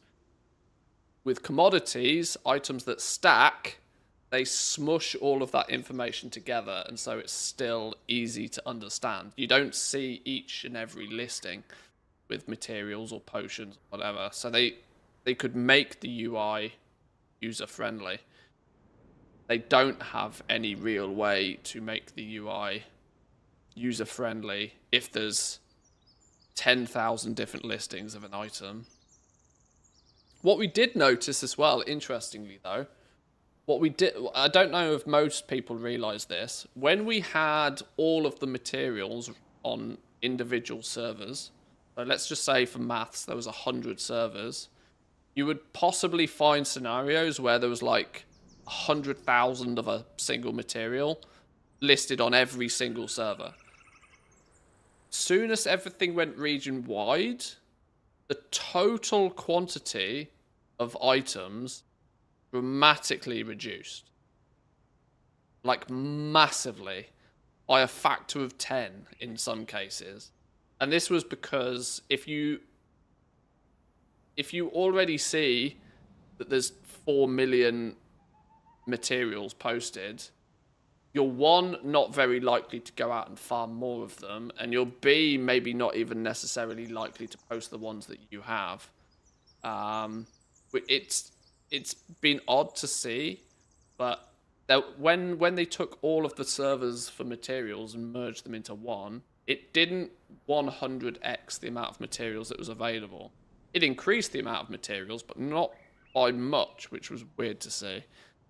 Profits would also go down, so people stopped selling them. Yeah, definitely. But they definitely need to improve the UI to go fully region-wide, I think. The lag will be 10 days per click. Well, they've already figured that out, mostly. Region-wide market comes region-wide competition, and the average player wishing to dabble in crafting for gold will be directly competing with everybody else and likely be discouraged. This is where concentration fixes this problem. Concentration is going to massively hamper the amount of max quality stuff that can exist. As one individual crafter, one individual character will not be able to supply half the entire region like they could easily do today.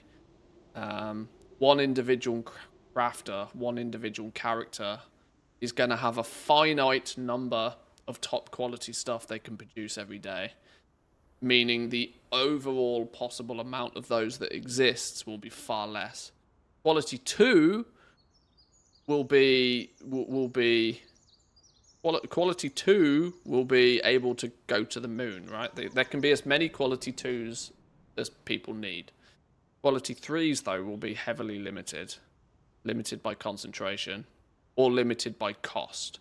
There'll be people who can guarantee the craft of quality 3s, but they can only do that at a higher crafting cost. Which might mean that it's going to be so funny, right? People have wanted to be able to guarantee top quality stuff, and now all of a sudden we're going to be able to guarantee top quality stuff. But then people will be like, oh, well, I'm not going to guarantee top quality stuff because it's too expensive. There's no profit. So it's going to be weird.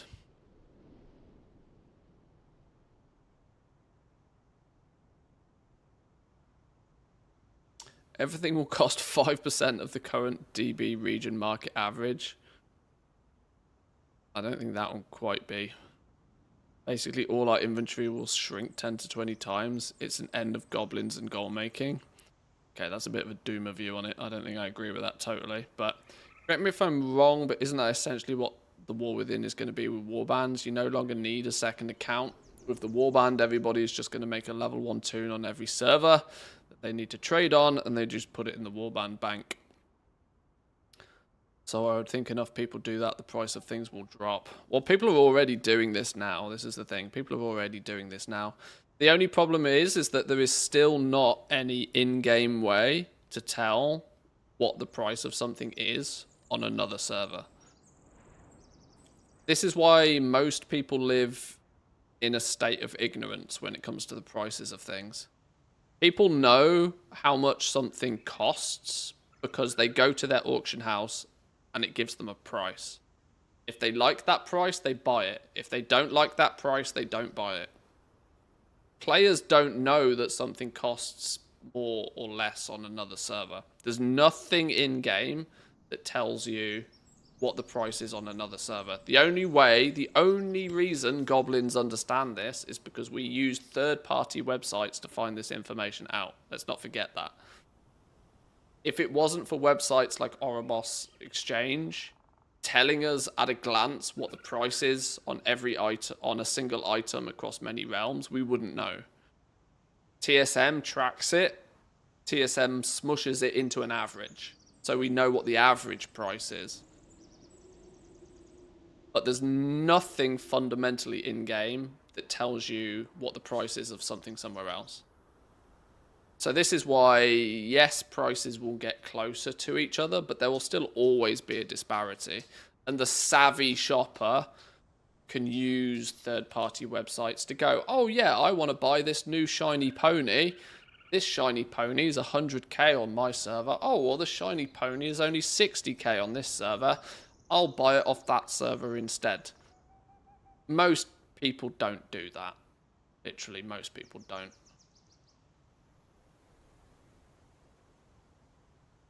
Really need to enjoy relogging to be able to do it. Yeah, exactly. No, and nobody about that. You ask, I guarantee if you're outside of the Goblin community, you don't even know what Oribos Exchange is.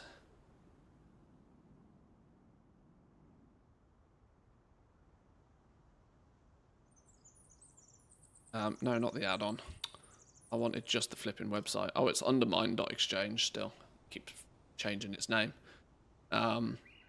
Yeah, if it wasn't for this website, most people wouldn't know what the price is of everything on different servers. Go mounts. Just pick a something or other. Not a TCD, mate. Golden Mains is usually a good example.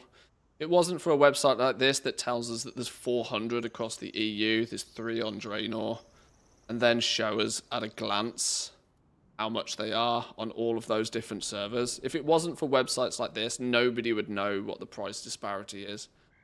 Look how carefully the price is controlled to about 125,000 gold here. Look. Whenever the quantity gets too high on any of these one servers, Kazakh, there's 16 listed on Kazakh. Somebody will buy a few off Kazakh and then they'll go post them on these prices and hope for a sale on these ones. But yeah, you ask your average Mythic Plus or Endgame Raider, they don't even know this website exists.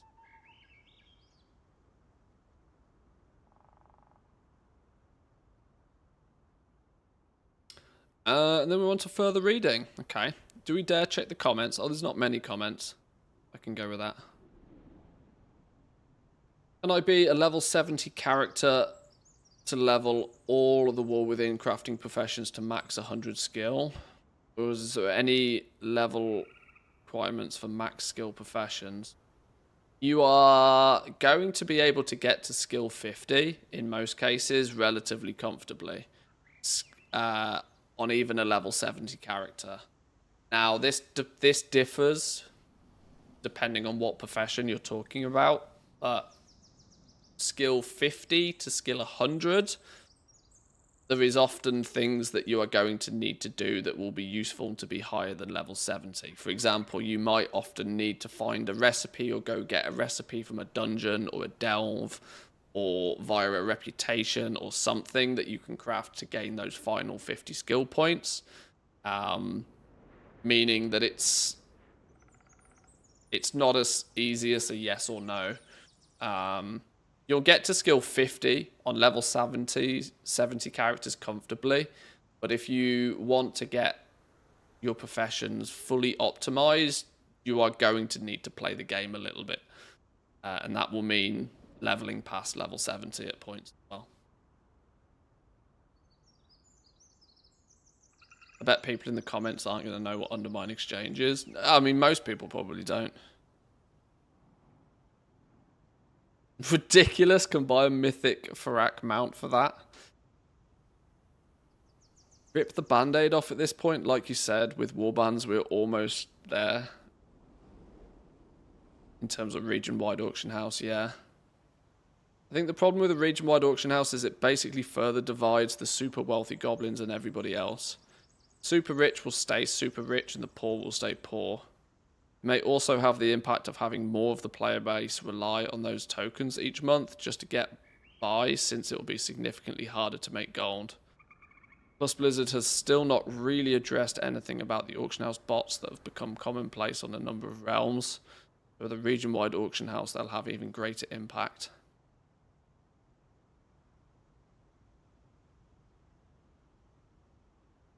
I tend to think that the super wealthy goblins have... The reason they're super wealthy goblins, though, is more down to the fact that there's nothing for them to spend their gold on. Once you've got so much of it, there's no reason for you to spend it on anything. So it just piles up and up and up and up and up. I've said for years that Blizzard needs to figure out a way for super wealthy goblins to spend a lot of gold on totally unnecessary things. But they need to add things to the game that super mega goblins are willing to throw their gold away on.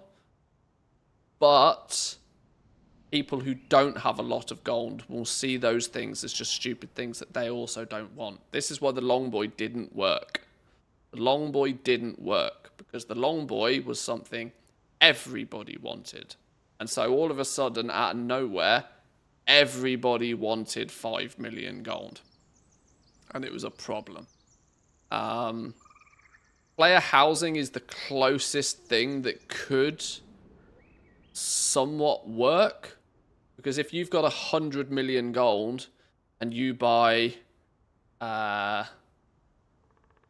you know, one Stormwind Road, then maybe that's 100 million gold in the bin.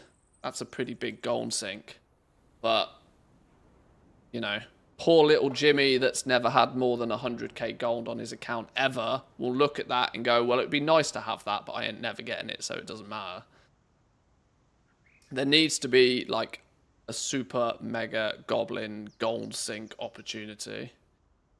The only thing that has been that gold sink is other Blizzard games, right?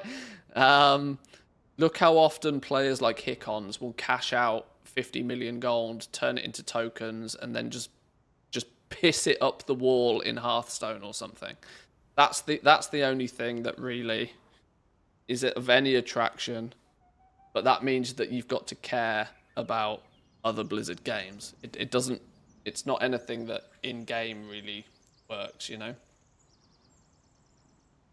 But yeah, they need to do something that is attractive to the Mega Goblins, but most regular players just don't care about. That's what makes it difficult, right? The Longboy didn't work because the Longboy everybody wanted.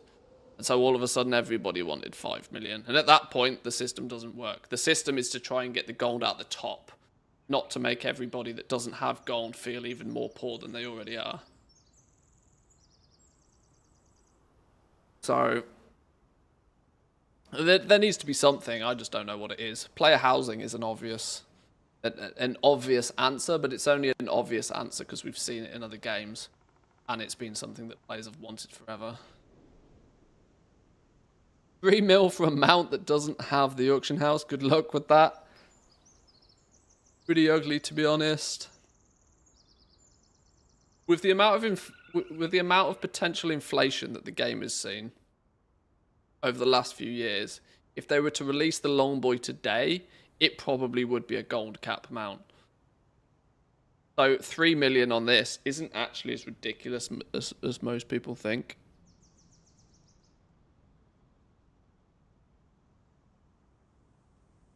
The problem it looks ridiculous is because most people don't have 3 million gold. You know what's silly? Let's say you have 30 million gold. 3 mil all of a sudden isn't that expensive. This is the thing, right? And money works the same way IRL. More of it you have, the easier it is to splurge it on things.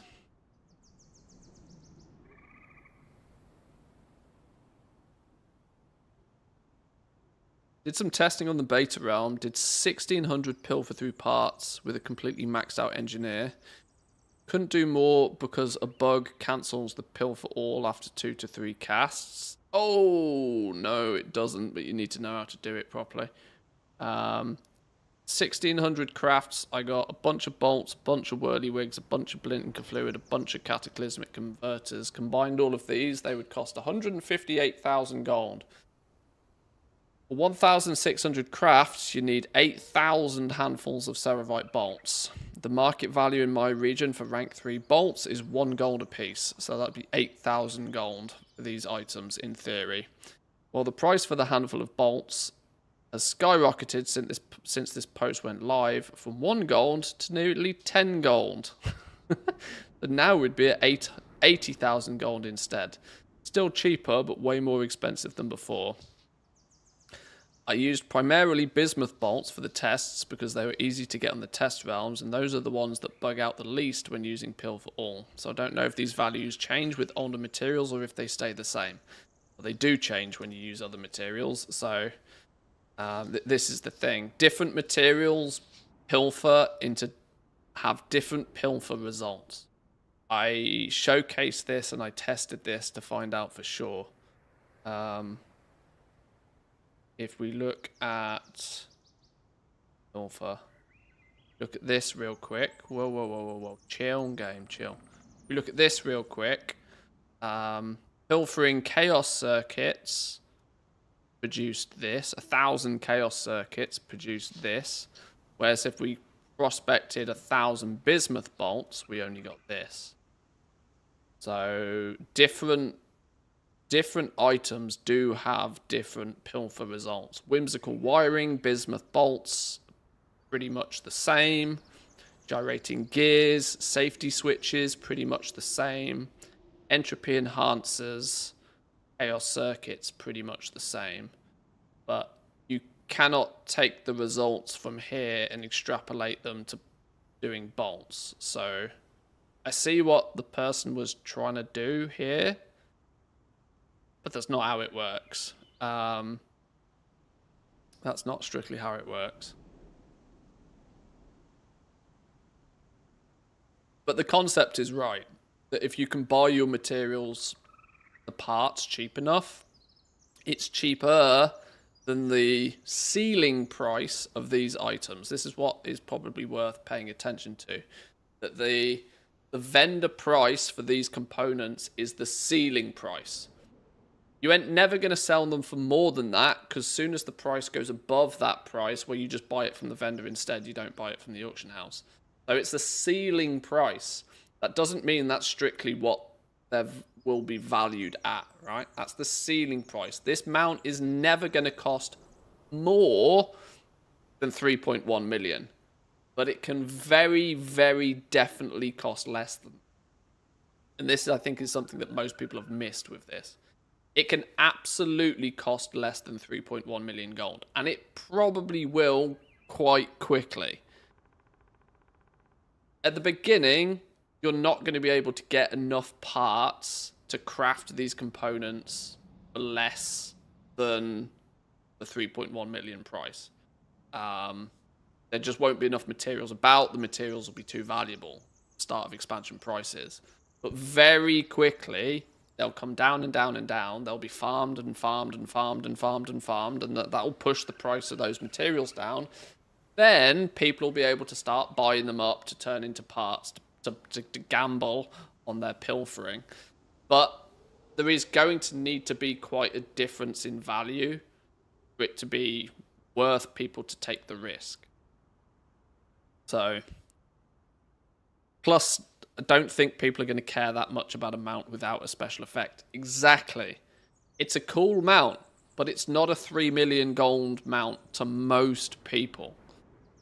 That's what will push the value, because you can craft the mount and then you can sell the mount. Well, what happens when you spend let's say you get your components cheap and you get to craft the mount and it only costs you 2 million gold. Well, what happens when nobody wants to buy it for 2 million gold? You still got an undercut on, the mount will sell for as much as people see value in it. So if nobody wants to spend 2 million gold on the mount, it won't sell for 2 million gold. It doesn't matter what the ceiling price is. Like the price you can buy these components off the vendor for doesn't matter, when they can all be put on the auction house as well.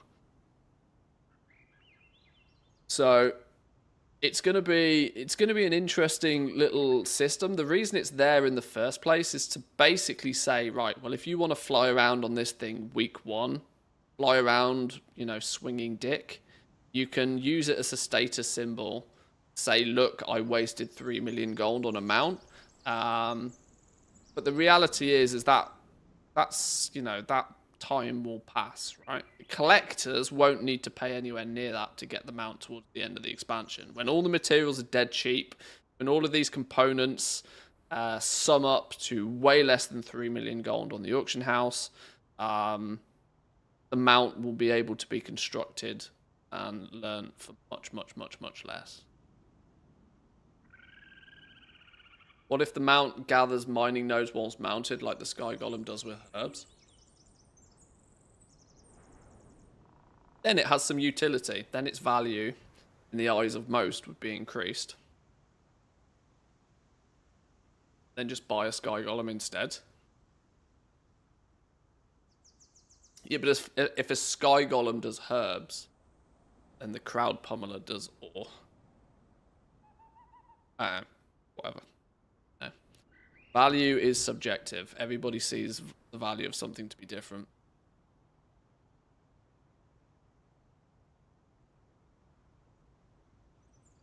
Beta client shows requires 5 handful of bismuth bolts. So the client gives an error message like you don't have enough resources, even if you do have a full stack of 1,000 selected.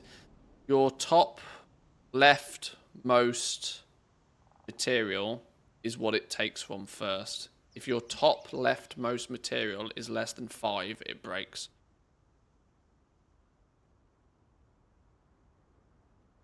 You already get that from gathering specializations. Yes, but it's 40 or maybe even 60 points that you can spend somewhere else first. If you can get a mount that replicates the same. This is why Druid's Abyss for gathering. Because Druids can herb while in flight form by default. So that's a bunch of knowledge points that Druids can spend somewhere else first. They can gain an advantage on those other players whilst everybody else is putting points in trying to spec into it in the first place. Long term, it doesn't matter, but short term, it matters a lot. There were profession recipes going for more than 3 million in Dragonflight. Not sure why people think this mount is going to be all that expensive. Inflation will happen just like every expansion. Also, the mount will have a floor of 3 million. I can see it selling for a lot more. No. You've got it backwards, my friend. You've got it backwards. The vendor price creates a ceiling, not a price floor. Haha! A wild zinc appears. You should check out Manthis' livestream VODs where we spent literally the entire day testing the same theory. Pilfered about 20,000 times. I did. That was a busy Friday.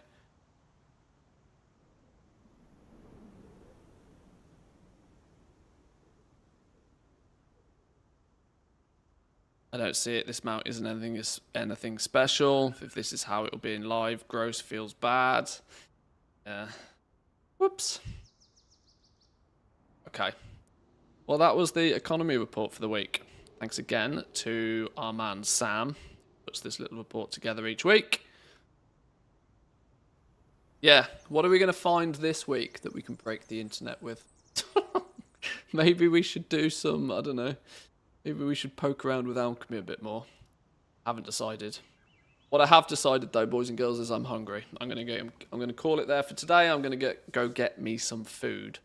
Tomorrow is Tuesday. Tomorrow often brings with it a new beta build, but it usually doesn't turn up till very late in the day. So tomorrow we might just poke around on the test platforms and do some sort of profession testing in a little bit more detail. I guess the easy solution now is that we just pick a profession and we just tinker with it. Play with it, make sure, let's see what its leveling path looks like, see if there's any interesting recipes, see if there's any bottlenecks. if we just pick a profession each day, it'll appeal to some people more so than others. One day than one day than the next. But that's probably what we'll need to do now. Just try and catch some of these changes that come through. Make sure that our knowledge bank is kept up to date, because patch notes, unfortunately, are not something we can rely on as crafters. Patch notes are very barren when it comes to profession stuff. We just have to find things.